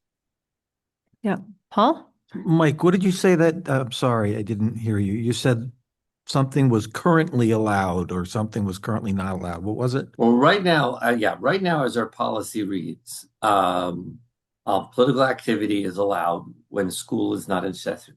So on a Sunday or a Saturday, we can point to any number of examples on both sides of the political spectrum of political activity on school grounds, including district grounds, including Havermeyer.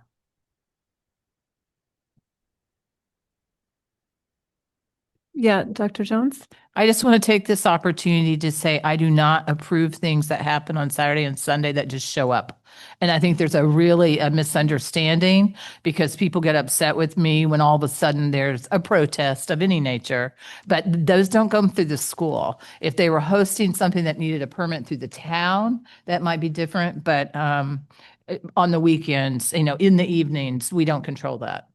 But I think we do. I think that the Connecticut general statutes say that, like Michael was saying, that the school property is not public property in the sense that we normally understand public property, a park, a sidewalk, somewhere where people have the right to assemble. School property is a different level of public property, and it's public property placed in trust to the Board of Education. And the Board of Education, according to the Connecticut general statutes, can limit or can allow activities, and it doesn't discriminate between at night or on the weekends or anything else. It's school property, and it's forever in the trust of the Board of Education. Yeah, I think you're both right. I think the attorney said that we would have that authority. And to Dr. Jones's point, the current policy does not give us that authority. We'd have to amend the policy. I think to me, I mean, we had a good conversation about this at policy committee. To me, my concern is what is best for the students on the campus, right? And sort of preserving their educational experience. And so I hear you that, perhaps the law allows for us to put greater restrictions on it, but my primary concern is what is the condition when the students are on campus? And the language as we have it in this new draft is expansive. So if students are there on the weekends or in the evenings for a rehearsal or a sports event or what, all of those times you can't have political activity on campus. So it feels like when any potential political activity could even occur is so limited. And I'm a little concerned, frankly, if we do something more restrictive, although the attorney said, it's possible we could do it, I'm afraid we might be inviting litigation where people say you're interfering with my First Amendment right to express myself on, government property. So I would like to avoid that fight. And so I'm just to say I'm in favor of this language because I feel like it is sufficiently restrictive that I think it protects our students and staff from feeling like they're, really being harassed or their education is being interfered with by political activity. But it seems enough, I guess, is what I would say. And now I can see everyone would like to speak. So Karen, and Bob. Just so And Paul. we know, Sorry. like on the policy committee, we didn't go as far into depth into discussing this part of the question as to political activity on campuses. And I do also, much like my three policy committee members say, like, I have differing opinions on, we are, the property is given to us in trust. I think there's a vast difference between having some sort of rally, which even if you did it in a park, you would need to have approval, right? Versus having the opportunity to, like, we have people who rent out space within our schools when there are no school activities. And if somebody's having a meeting, that's a vastly different thing than a public rally outside. So, I mean, again, I would like to get some understanding further in depth, if that's what we're going to be talking about, from our attorneys on that. But, I think there's a vast difference between some of the different types of political activities we're talking about, campaigning versus having a meeting inside where you rented out a room, like, that kind of sort of thing. So, Karen and Bob. Look, Sophie, I like the way you put it, that the first priority is what's best for the students. And I think, that is absolutely the spirit we should honor. I did have a question about if there's a gray area that's not obvious to the public. Does there happen to be a sports practice or a game? Does having it phrased this way rather than sort of more of a black and white, no activity on campus at all, set us up for a lot of messy enforcement disputes, that somebody shows up, they didn't know there was a game or a practice going on, and then someone suddenly calling the police and saying they're there when they shouldn't be. I want to balance and make this so it's clear to the public, because that's a pretty unpleasant situation if you have to kick someone off campus who didn't realize they were there at another time. And another carve out that I think if we go more restrictive up, I think a lot of the RTMs meet at schools.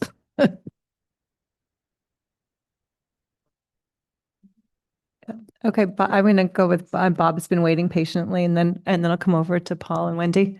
Yeah, I was just going to say, I think that what's written here is great. And I feel like this would be what we should use. And I feel like if we go any further than this, we have to start looking at what are we gaining and what are we losing? Like, what do we get out of being more restrictive than this, other than a lot of emails from a lot of upset citizens in town, right? I feel like we would upset a lot of people about, like Sophie said, infringement on First Amendment rights and things like that. And I feel like we're not gaining a lot by telling people they can't do certain things. I think that this is a great way to explain the policies that we have for political activities on our school properties.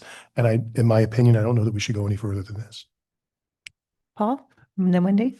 Yeah, I just want to best understand, Bob. You don't think we should go any further than what's already the policy or any further than what's Amended. what's that? I think these revisions are great. Oh, the revisions. Okay, thank you. I just wasn't sure.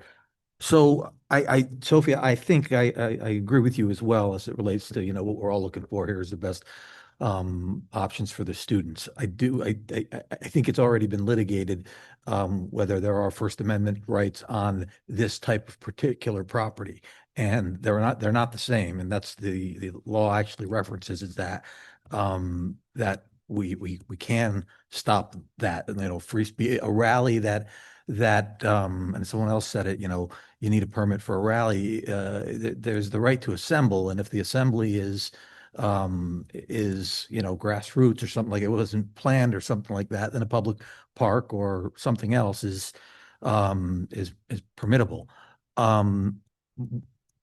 But those are just those are details. I think we're coming back to I agree with you with this should be based on the kids. What I'm worried about though is potential. I thought that's what Bob was talking about is inviting a bunch of phone calls. I feel like this is already codified in Connecticut General Statute as it relates to who is responsible for the Board of Ed property, and that currently based on Connecticut General Statutes, we can approve or not approve. And if there's a rally on a Saturday, we can, and we get complaints about it, we can legitimately say we did not approve that. It shouldn't have happened. I don't think any one of us is going to go running down to the field and try to throw people off, but it gives us the opportunity to, I just worry that we're gonna back another board in the future into the corner. And I think that a lot of this is, like I said, codified in Connecticut General Statutes. I don't know how that places me on where I want to go with this, but this is discussion. And so those are the thoughts that I'm having. Thank you. Wendy? Yeah, so just going back to homecoming and our carve out, I've heard from many families and students as well that the political tents at homecoming feel divisive and they detract from what should be a unifying and student center oriented event. And our policy is clear that political activities should be separate from from the educational environment, and the homecoming exception, contradicts that principle. I'm not questioning anybody's intentions, but I do think that we should eliminate political activity at student events altogether. I don't think that there's any place for that, and I think it makes a lot of people uncomfortable.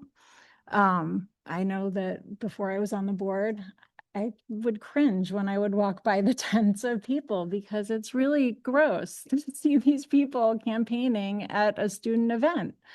I think it would be great if we could get the RTC and the DTC to work together to eliminate the tent and campaigning altogether, because I don't think there's a place for it there. Just say something quick, and then Paul, I'm glad you raised that specifically just how you did, Wendy, because this was a discussion that we were having at policy and we wanted to bring it to the full board instead of just talking the four of us, because there was a lot of discussion of why do we have this carve out? It violates our policy. And I think, I hope I'm speaking correctly for the committee, that we said, if we're going to allow it, we should have language around why are we allowing it? But there's a good question of why are we allowing it? And exactly like you said, because if students and families don't like it and wish that it wasn't happening, maybe we don't have it at all, and so that's really why we wanted to bring it to the board. Sophie? Yeah, sorry, Michael Joseph, yeah? Oh, no problem. I mean, if I was using my 2 cents, I think that's kind of why I like the idea of going stronger and eliminating all political activity. Because look, obviously there's the nightmare scenario of a KKK rally in the schoolyard, but even more mundane, right? There's nothing to stop anyone from announcing their candidacy for anything on the steps of, say, Cos Cob School at 4 o'clock on the Saturday, and conveying it and giving the sense that this is something that the school supports. Or even if I announce that, right now in the past we've had people on both sides of the political spectrum. The first selectman had his re-election announcement on Havemeyer. Then there was a No Kings rally a couple months ago. The law, to Paul's point, the law seems clear that, at least according to our the experts in the state, that you have a right to assembly. You don't have a right to assemble in a schoolyard. And right now, there's nothing in our policy that stops anybody from assembling in our schoolyards. And I think that seems like a rather dangerous oversight on our part. And it'd be a lot simpler just to say no political activity on school grounds. Veronica? Wendy, you said it so well. Thank you so much. And I feel like you really brought together a lot of the thoughts that I had. I agree with Wendy and a bit of what Mike just said also, that I don't think we need to carve out for homecoming. I'm sure that once upon a time, in a different political climate, there was a time and a space for it, and maybe it was more welcomed. And maybe 10, 20 years from now, a future board might go back and carve out homecoming again. But I think to protect our students and to protect our families and to also protect the integrity of a special event and day for many families, I agree that it should be a black and white policy of no political activity on school grounds during activities and while school's in session. Thank you, Paul. So as it relates to the political parties and the school, I think that you'd probably find that as long as if one is having it there, the other wants to, but if one isn't, the other doesn't. So I don't think stopping it is a big deal, right? Because it's stopping it for everybody. And I have heard the comments of the gauntlet, running the gauntlet into the stadium with the political sides on each side. I like to think that, I mean, I know I've been there, and we're always kind and generous to one another. That's all I've ever seen, but it doesn't mean that the people coming to see the football game really want to see it. And so I cut it out. One thing that might work here, though, is maybe we should take a look at the Connecticut general statutes and put them in our policy, because I think they actually do of all the things that we're asking. And then they leave it to the Board of Ed to continue to have the authority over those things, right? They make it clear that you can't just assemble on school property, that you can't have a free speech event on school property. That school property is a different type of public property. And so maybe we should go back. I can't remember the whole thing, right? I read it briefly. Maybe we should go back and take a look at that, because we've done it before, and putting it in our bylaws could be helpful, because like Mike said, there has been announcements here, things here. And I don't think anyone was being like, oh, malicious and tricky and let's do this. I don't think they knew, right? And so let's put it in the policy, what's in the general statute. I think that's a great suggestion. And it sounds like maybe we should send it back to the policy committee, and we can pull up the appropriate statutes and figure out if we want to actually quote the language or just reference it. Okay. Anyone have anything further on this? No? Okay. Oh, great. All right, Dr. Jones, we're going to have the cell phone discussion, please. I know you're all so excited. This is a big topic, and it was a big topic whenever we put out the regulation 2 years ago. We had cell phones off in K-8 for several years, even before 2 years ago, but we kind of rededicated ourselves to being vigilant about making sure we were on top of it in K-8.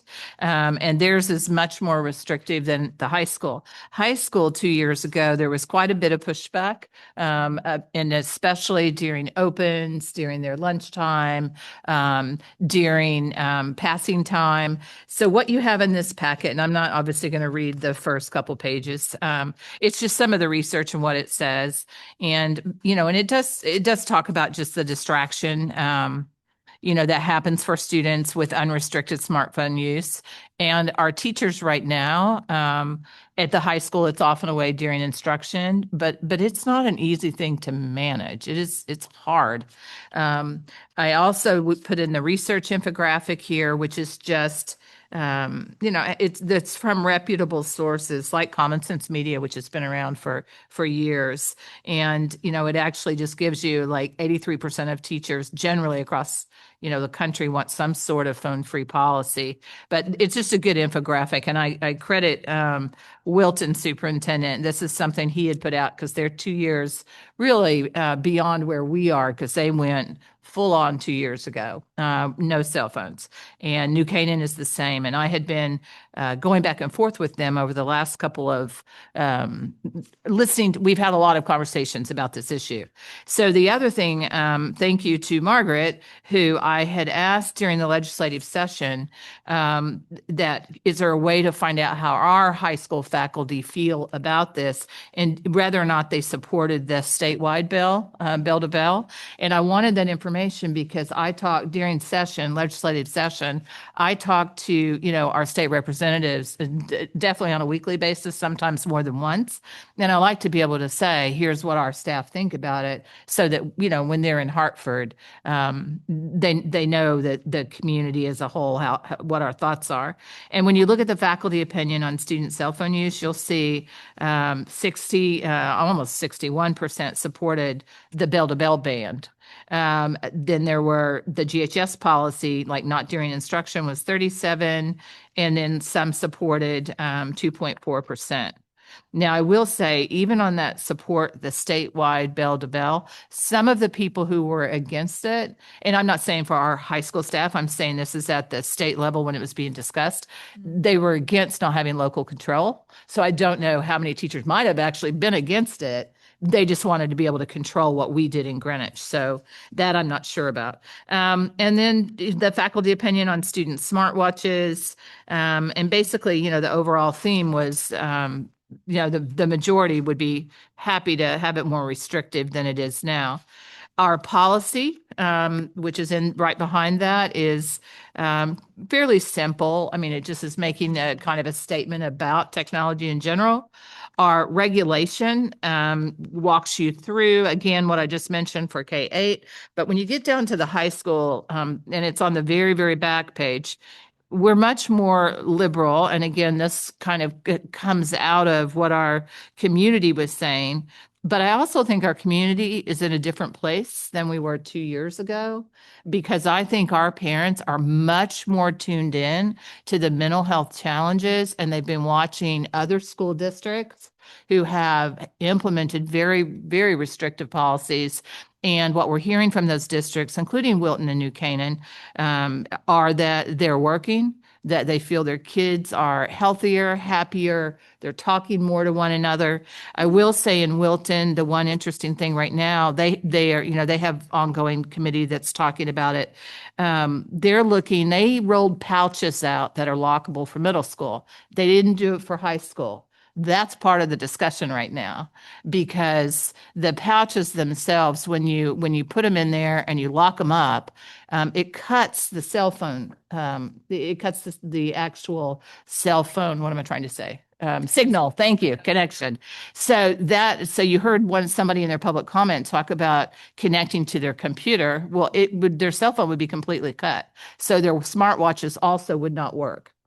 And so what happens is at the end of the day, there are unlocking devices that are around the school, and we would have to figure all of that out. But if the board went in this direction, definitely what I'm hearing from colleagues who are farther along than we are is we would want to have some sort of device so that it really relieves the stress for a lot of the management that comes along with it. And there's a cost to it. And you know, that's the reality. But if we really think that this is a direction the board wants to be more restrictive in, we may need to spend, you know, a little bit of money to actually do it right.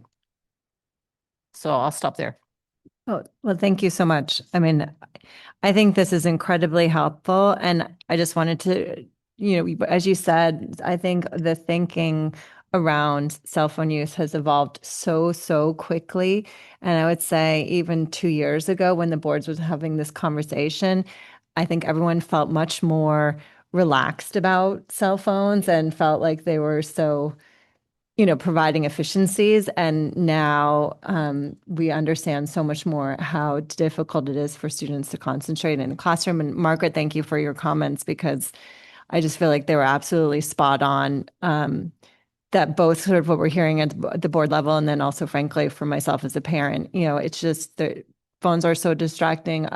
The kids are distracted by their own phones. They're distracted by other kids' phones, other kids' watches beeping. You know, it's just so hard for them. So I'm really glad that we're talking about this again. And these infographics were amazing and also so upsetting to read. You know, when you just see how much kids are using phones either to be distracted or, frankly, the cheating issue is a huge issue. So I'm glad that we're talking about this and trying to figure out what to do. Karen? Sorry, I was just going to say, I know this has been a discussion that we've had a couple of times before, and obviously every year there's changes and we learn more and have more research and more data than we did in past. I know that, you know, there's a national trend for this, and state legislatures actually bill got shot down for multiple reasons.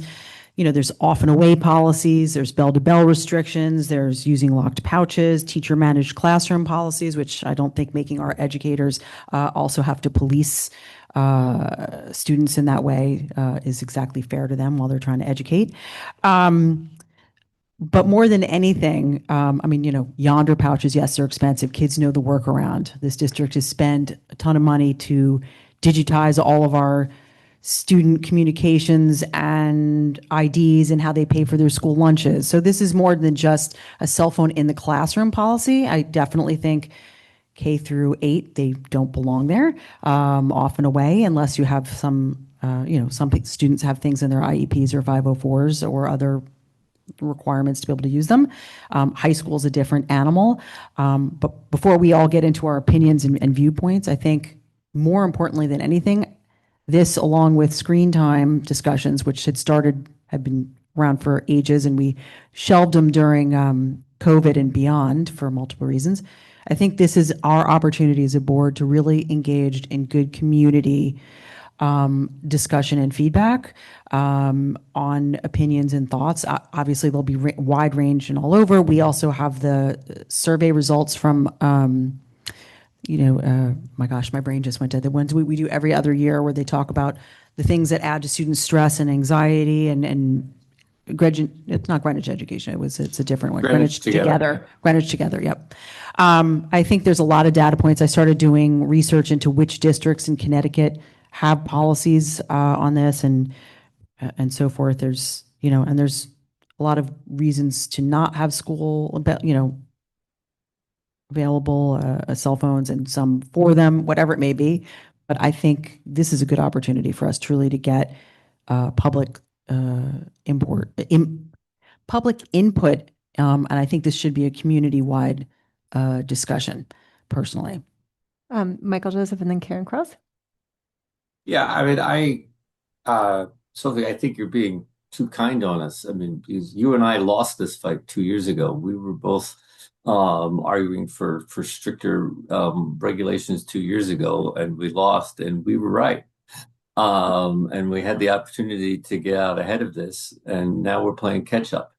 26, it was the wrong decision then. Be the wrong decision now not to ban cell phones bell to bell.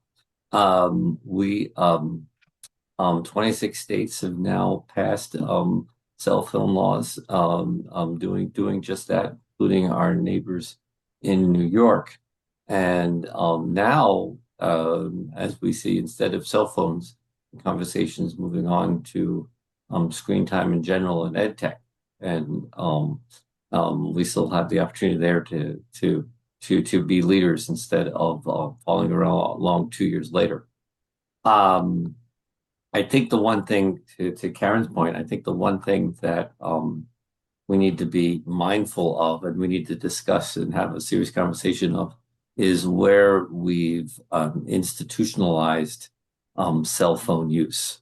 Because as more and more parents want to wait and not given cell phones, are they running into institutional barriers where the school, for one way or another, forces their hand, whether it's library books or buying lunch or communications on a sports team. I heard secondhand that the eighth graders needed a cell phone to go on the Washington trip. I certainly hope that's not true, because I would go ballistic if somebody told me that my eighth grader needed a cell phone for a field trip. So those kind of institutional, I think we need to work through where we as a district might be sending some mixed messages if we institute this ban and what those workarounds might need to be.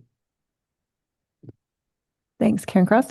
Yeah, I guess Mike and I are very much on the same page. I think it's really important that we preserve a parent's right to decide that their child is not ready for a phone. And I have younger kids. I don't have a high school student at the moment, but what I've heard is you need a phone at the high school to badge in, to pay for lunch. Those are the sort of things I think we need to remove, because I think it's really important. Some kids might be fine. Some kids don't, but there are kids who are, and I think we have to really make sure we're not putting parents in a position where they have no choice. And secondly, and Karen already said this, I don't want to put I really don't want to put any more burden on our teachers. I don't want them to have to be the bad guy, the enforcer. I want this to be really clear, so that it doesn't become a thing every day, every class. And look, and lastly, Peter Schwartzstein, who spoke earlier, his point on safety was spot on. Dr. Jones? Yeah, just on a couple of those points. Brent Reeves, he's over safety and security for us, fully supports a full ban. And what you heard from some of the comments tonight, that when we have an issue, even if it's a minor fight or whatever it is, cell phones are coming out, kids are videoing, it becomes incredibly challenging if it's something that we're trying to manage from a safety and security standpoint, because it's already going viral before we've even figured out what's going on. And if you really did have a crisis, which I believe it was the gentleman tonight with the public comment that talked about, it can shut your whole system down. And that's scary when that happens. I had when I was in Virginia, that happened to us, and it had to do with one of those threat call-ins, and everybody was scared to death, because at that point in time it was newer. Like now we're more swatting and things like that. It doesn't panic people as much, but it's a very serious issue. As for the digital IDs that rolled out at the high school, they're already looking, right now we're doing a lot of work behind the scenes on making sure that kids have a regular ID like they did, and my part of the challenge there is we're also looking at from a safety security standpoint, and I have said this for 7 years, but we're going to fix it next year. We have too many kids that just walk off campus that are not, it's not an open campus. If you're a freshman or a sophomore, that should not be happening. And we've had some pretty big meetings recently over this issue. So we're looking at what is the easiest way where, for instance, if you're a junior or a senior, and that's been part of the conversation, is swiping in and out, even if you are off campus. Who is off campus that is a senior? And so looking at the actual card itself. And so I'm not worried about reversing kind of where we are digitally. We're on top of that. Okay, Wendy? I think I'm maybe one of the only people opposed to this ban in high school especially. But K through 8, I'm okay with the bell to bell. There's no reason for them to have a cell phone. But in high school, I think it's actually developmentally inappropriate for high school students to take it away from them. I think that I think our own regulation states that students in high school must learn to self-regulate their cell phone usage before graduating. A bell-to-bell ban removes the opportunity to practice the skills they eventually need for college, for work, for adult life. When they go to college, is a professor going to say, put your phone away or take your phone from them? Does your employer take your phone away? No. If we want students to learn responsible use, we must let them practice responsible use. So that's where I stand. And I think Yonder is actually disrespectful to students who are responsible and using their phones responsibly. So I think it's like putting handcuffs on them. I don't like Yonder bags at all. Veronica? I think that before we enact a new policy, I'd also like to look at the policy that we currently have in place and think about what has worked and what hasn't worked with that and what we would need to change. Just the other day, Paul and I were sitting in AP class, and, still in May, end of May, the teacher had to remind the students to put their phones in the pouches.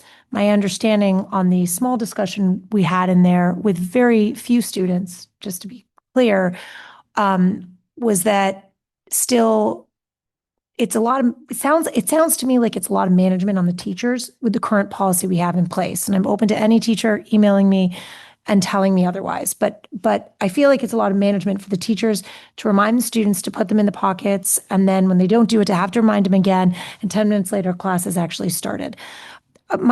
In some creative thought I had was, I would love to be able to tie putting your phone in a pouch, although this has nothing to do with bell-to-bell ban, but just looking at that policy, the pouch, the shoes, not Yonder pouches, the shoe pouches, and that's what I was talking about. Sorry.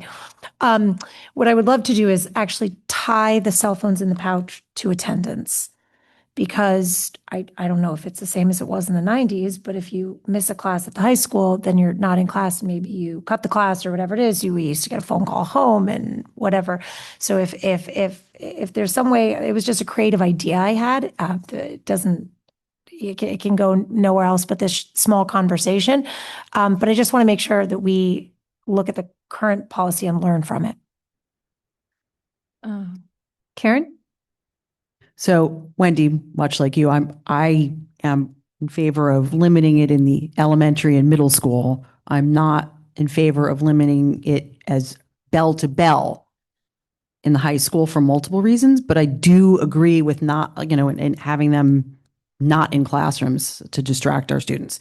I know in discussions I had with Margaret, we were talking about it when it came up at state and beyond, and her comments, if you don't mind me paraphrasing, were it's not just the cell phones, it's also personal devices in the classroom, right? So they have access to some of those things there that can be distracting. My bigger concern with having the shoe pouches up in front is, and this has not been fully litigated yet, but it is a big discussion throughout the country, is who becomes responsible for that $1,000 device, right? Once we take responsibility and ask you to check it in, if something gets broken, lost, stolen, there's no guarantee that the device wasn't cracked before it went in there, but the kid's like, oh, you cracked my cell phone, you owe me. So who's responsible for that financially? It's something that we would need to dig deep into. I know that's a discussion that's happening around the country. I brought it up 2 years ago. And again, the question we also have to look at, these are the unintended consequences that I'm concerned about, is students who have IEPs or 504s that allow them to use apps on their on their phone or use it to take a photograph or something, is how do we make sure we don't stigmatize those students that have access otherwise, right? And so it's a deeper discussion. That's all I'm saying. And I do agree that it is distracting for students in classrooms. They should be off, they should be in their bags and quiet.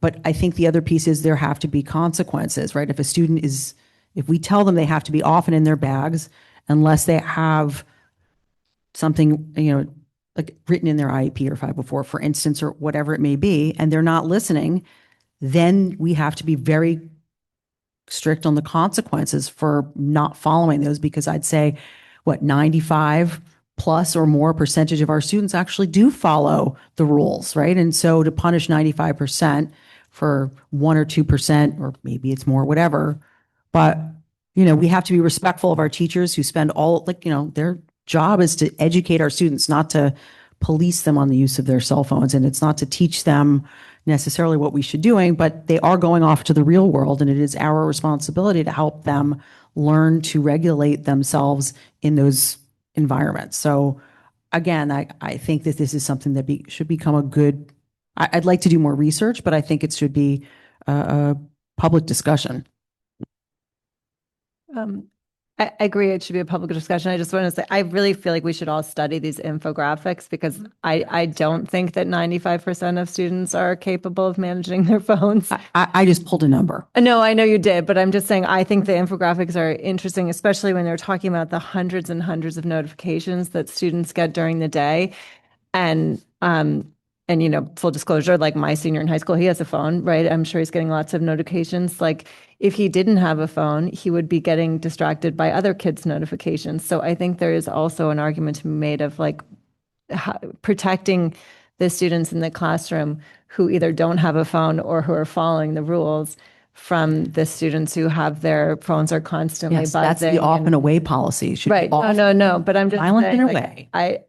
I fully agree, but I in addition to in the classroom, I would just go further of saying, when you're in the student center, I think a lot of teenagers would like to not be filmed and had their picture taken, or like have TikTok going all the time, or Instagram reels, or all of this stuff that they may be trying to manage their own social media addiction, frankly, or, and trying to avoid screens. But if the 6 other kids at the table are all on it, it's really hard. So, I know that they're practicing to be adults, and I appreciate your point on that, Wendy, but a lot of our freshmen are like 13, 14 years old. I mean, they're very young, and they're in this huge student center, and it's a lot, right? But we're not their parents. Their parents should be limiting them.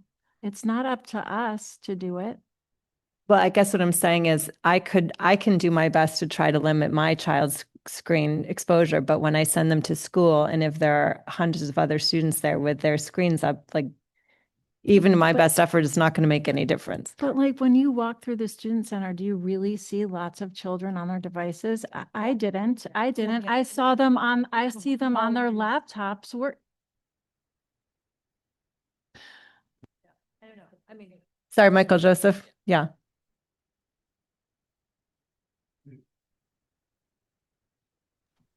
We could probably debate this all evening.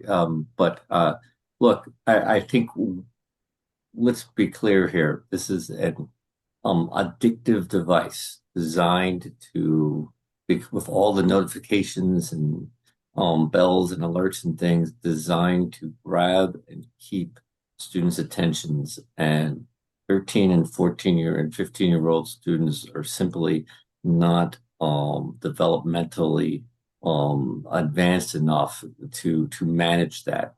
It's the same reason why we don't allow them to have cigarettes and alcohol. It sounds stark, but if you read The Anxious Generation, and if you read all these other reports, and you see the differences in these schools, that there's a difference in climate in these schools that have done it, or even if you look at the vast percentage of students in the Greenwich Together survey that didn't want to be on their cell phones and wished, things like TikTok didn't exist anymore, because it's taken over their social lives. I think it's the least we can do is to get up with the current times here, and support a sense of returning a sense of normalcy. the high school experience. Because right now, we're fostering digital. We're allowing too much digital addiction to fester. Bob? Yeah, I just want to say I was originally, kind of laissez-faire about this, like let's let the kids have their phones and do what they want. And I spoke to a few Board of Education members and a few other people in town, and I'm at the very least, I feel like there should be a bell-to-bell ban. Maybe with it, maybe they can have the phones at certain times. I don't know, but I think that should be the minimum with which we start, and then we can learn to walk before we run. Another thing I would say, Brent Reeves approves. The guy, I always say the guy should have a cape. He's amazing, and he goes to elementary schools, talks about cybersecurity, talks about everything. I think he would be very compelling to maybe have him come and speak to the board about the risks and what could happen with this. Thank you. Wendy? I never said that we should let them do whatever they want with their phones. We should just, I think phones should be off and away during instructional time. And other than that, we should not be holding on to their personal devices.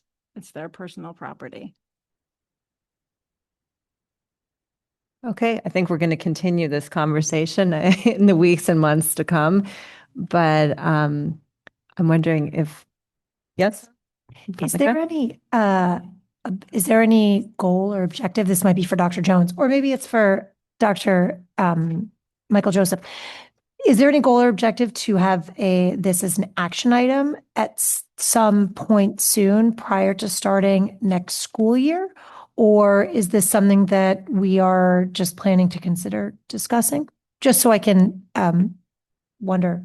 So how much Dr. thinking we can Jones do. asked for the board's opinion. So that's where that's how this became an agenda item currently. That is an excellent segue to the board goals conversation, because it does appear there. I'm sorry, I forgot one thing. Yeah, Wendy? Maybe in our further discussions, maybe we think of just implementing something for ninth graders because they are 13, as you say. That's very young, 13. Is that really true? 13-year-old freshman? Well, yeah, because it was the December 1st cutoff. Yeah, no, I don't know. I mean, how many could there possibly be? A lot, usually I think you're 14 as a freshman. But anyway, ninth grade, maybe we do something to limit ninth graders' use. That would be incredibly difficult to actually, when you just walk down the hall and, in the glass corridor and knowing who's a freshman and who's a junior, you can have, there's no way. It would just be I think impossible. one of the other schools in Fairfield County is doing that. I was reading. If they have a freshman academy and all your freshmen, if you're organized, like we talked about last year, when the board was looking at 9, 10, 11, 12, it could be very different because their freshmen may be in a freshman academy. We are not structured that way at all. So, and we're a large high school. So yeah, a lot of complexity with that. But, So taking away these phones, how will we handle emergency phone calls when parents need to get in touch with their children? For years they called the office or, But we have 3,000. Right. But we've got house offices, you've got the main, there are phones all over that high school. Are we going to add more staff to take the phone calls from parents? I really don't think, to be honest, there are that many emergencies that happen during the day. I think parents are so used to just texting their children about, hey, did you take your sandwich today or whatever, or your cleats, I don't think most of it is actually really something that we've just fallen into the habit. People just text and you don't think about what you're interrupting really during the day. One thought I have with that, Wendy, because I hear your point is, you can still email your child and your child could still email you. So, that still is a distraction. So I feel like the teachers are all gonna be like, great, that's not so good. But, if you wanted to say, remember, you have an orthodontist appointment at 4:30 today, you can still email them and they would probably see it during the day.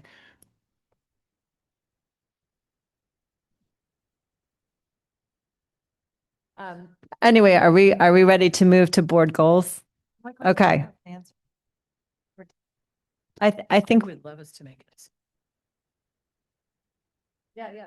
I would love for us to make a decision because if that's why I wanted to know what your thoughts were as a board. We will do as much research, bring the data, whatever we need to do, but otherwise we're just sitting back and watching for another year and saying that what's happening right now is okay. And if that's where the board ends up, then that's where the board ends up. But I think we know a lot about mental health now and are just so much more aware. And if we're going to do something, I would say, make a hard decision and let's move on. I appreciate that in anticipation, of the next academic year. Okay, Michael Jobs, you want to move on to board goals? Sure. Okay, great. So hi, everybody. Michael, I don't know if you can put the document up. It might be easiest for the folks at home. So before you tonight, as a first read, is a draft of the 2026-2027 board goals. So a reminder here. So while we have 3 sets of goals as a district, right? So the strategic plan goals, which are over 5 years and mostly around student achievement metrics.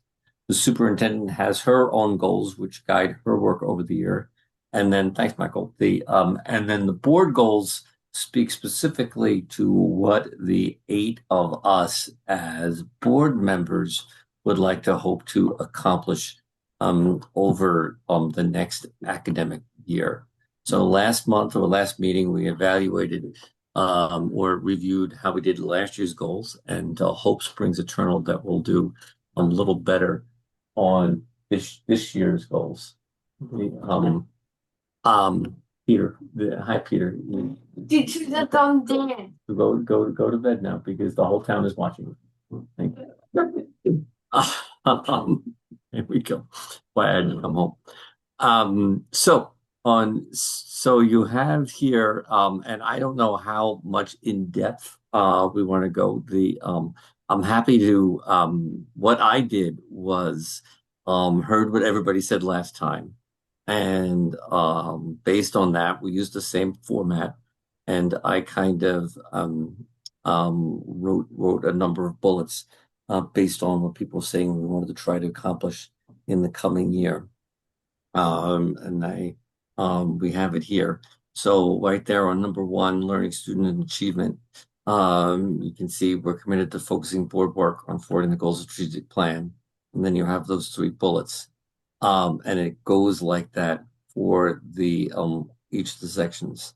I don't know, I defer to all of you if you want to go section by section and talk through it now, or if you'd rather have time to digest it and send in email comments, and we can use that to revise everything, or a little both. If there's just things that some people want to jump out and note. Okay. I think it was Karen Hirsch and Karen Kraus. I was just going to say, I think what would be really helpful for us if we, to have this discussion, I'm not going to opine on if people want to add to or whatever, is seeing the redlined version of this. I know last time we had the redlined version from I last can't year. do that. Because basically the whole document's new, so that's why I didn't do a red line. Oh, because The a lot of format's this the just same, looked but like it's pretty much all the moved. bullets are new. Oh, no.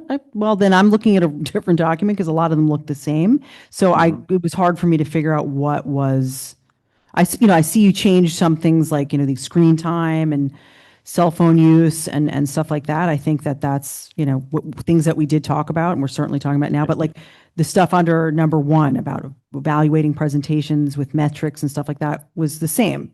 That's what I'm saying. So there's some that if there's a way to just highlight, I think, and then under 3, it's just proactively support, blah, blah, blah, blah. And the second bullet just says LIUNA ? Yeah, that was the question. I wasn't clear if we were. Yeah. So that's what I'm saying. Nobody actually got back to me. So that's what I'm just saying. If there's a way that we can, even if you just send us something that has a highlight with a different bullet, it just made it very hard to go through the whole thing. For me, I can't speak for anybody else. And so that's all. Karen Kraus?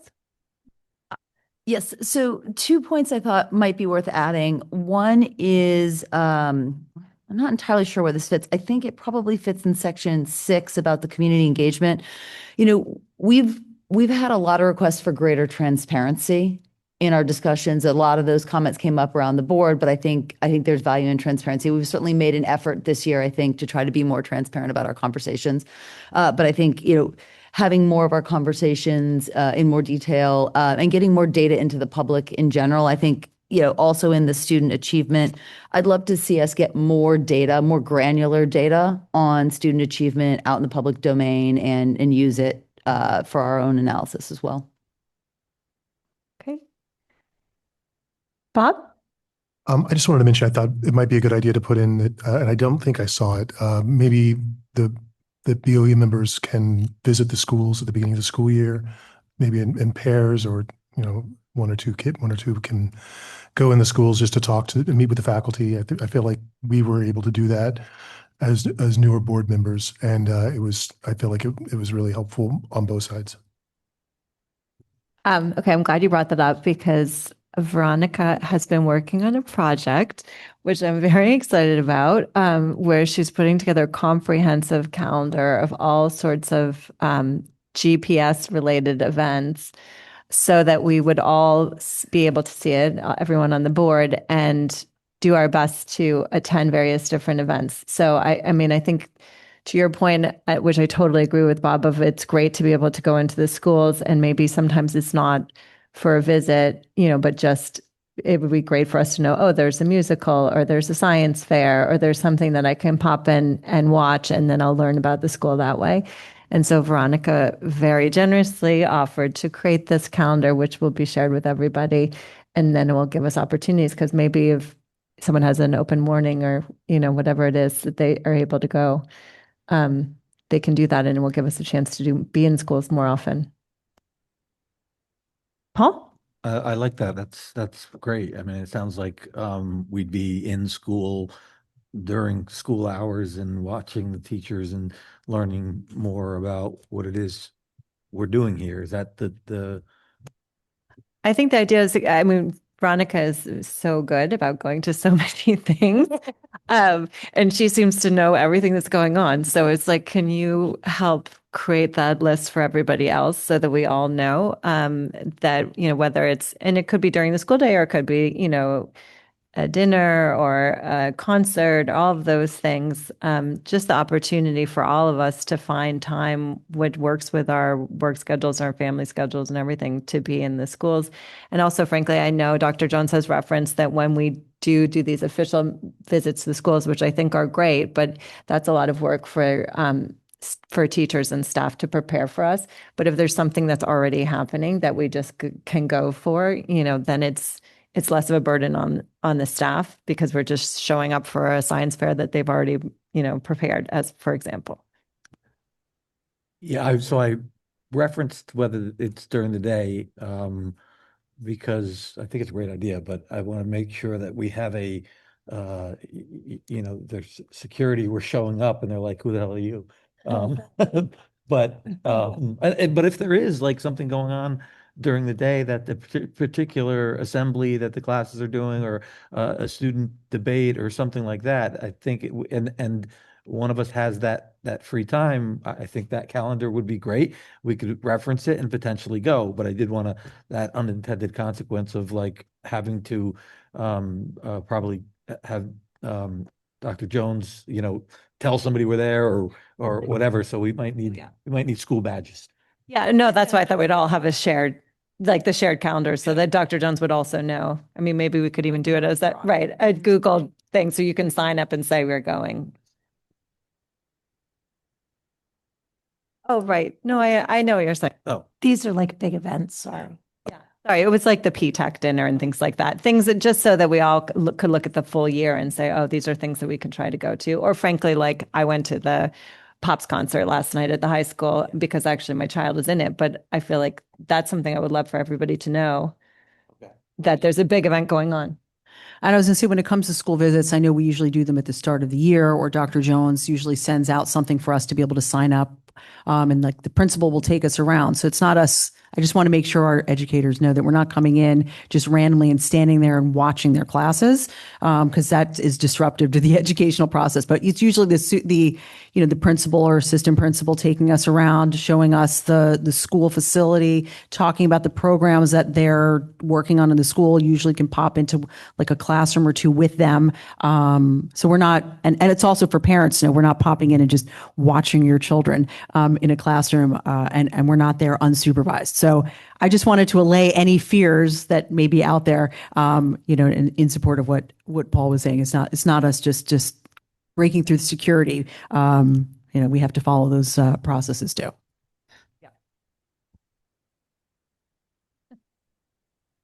Does anyone? I think we got slightly off topic. Any other comments on the board goals?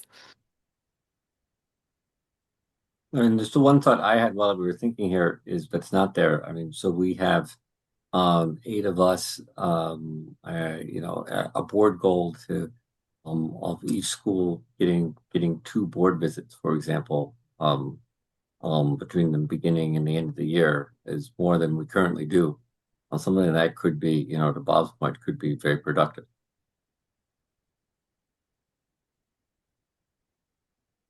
Just as long as I assume, not to out myself, but I don't work during the day other than, this, but I know we do have members that work. So I just want to make sure it's not, if we put that in there as a goal, we can just say the majority, because I know you also work during the school day, Dr. Mercanti Anthony, and I don't want to have to, that's why I say, as long as we word it so that it's not somebody that's required, so something we're requiring a board member to then have to take off a day of work, for instance, for. Yeah, go ahead, Veronica. Sorry. So my thought in doing this was one of the reasons I jumped into a lot of the events was because I did have the time and I'm organized and I just knew about it. And so I'm happy to so I asked Sophie and Mike if I could sort of put together a Google document. I could send calendar invites, whatever it is, with the dates of the year. I didn't even tell Dr. Jones yet, but it is on my list of things to email her so that she can help me to work on it because I don't even know everything. But that way, there are many members here who work and work tremendously hard. But if there is an event that you want to attend and you want to be able to plan ahead to leave early that day, or Karen, I know you've worked from home days, or Mike has, vacation that doesn't sync with ours. So again, it can just all be planned accordingly, looking at the whole calendar year. So that was just my intention, and I'll send Mike it. Antonaccio, he's also, and he's great, and he can create a shared calendar that we can just subscribe to. He's also on my list. This is going to be like a post-graduation. I also sent you a list of a couple of items that I didn't know if you might have. Yes, well, I welcome them.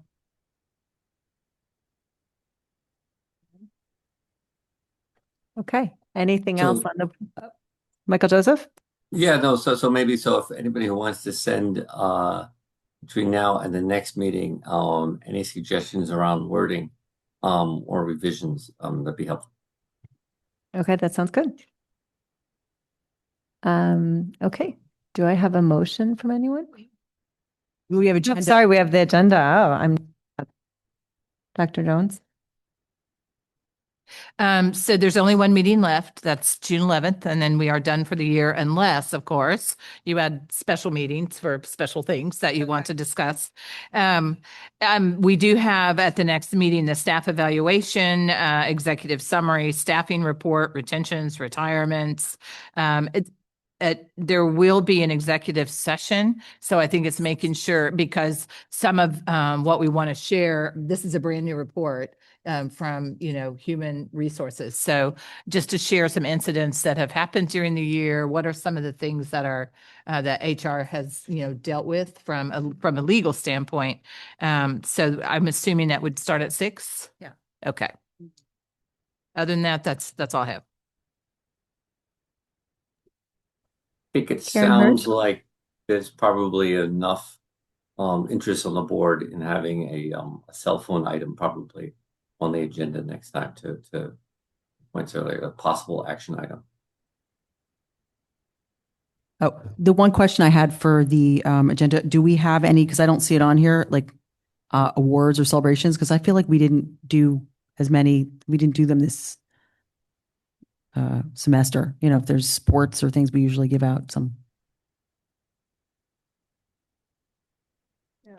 We really haven't been doing very many this year. And I think part of that was, it was hard to get students to come. It's been a lot. I think the good news is that our sports teams have been like unbelievably successful. So it would be, you could fill this whole auditorium, right, with athletes. I think hopefully they'll all be celebrated at graduation.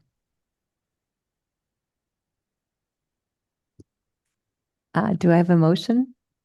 I'd like to make a motion to adjourn. I'll happily second. All right.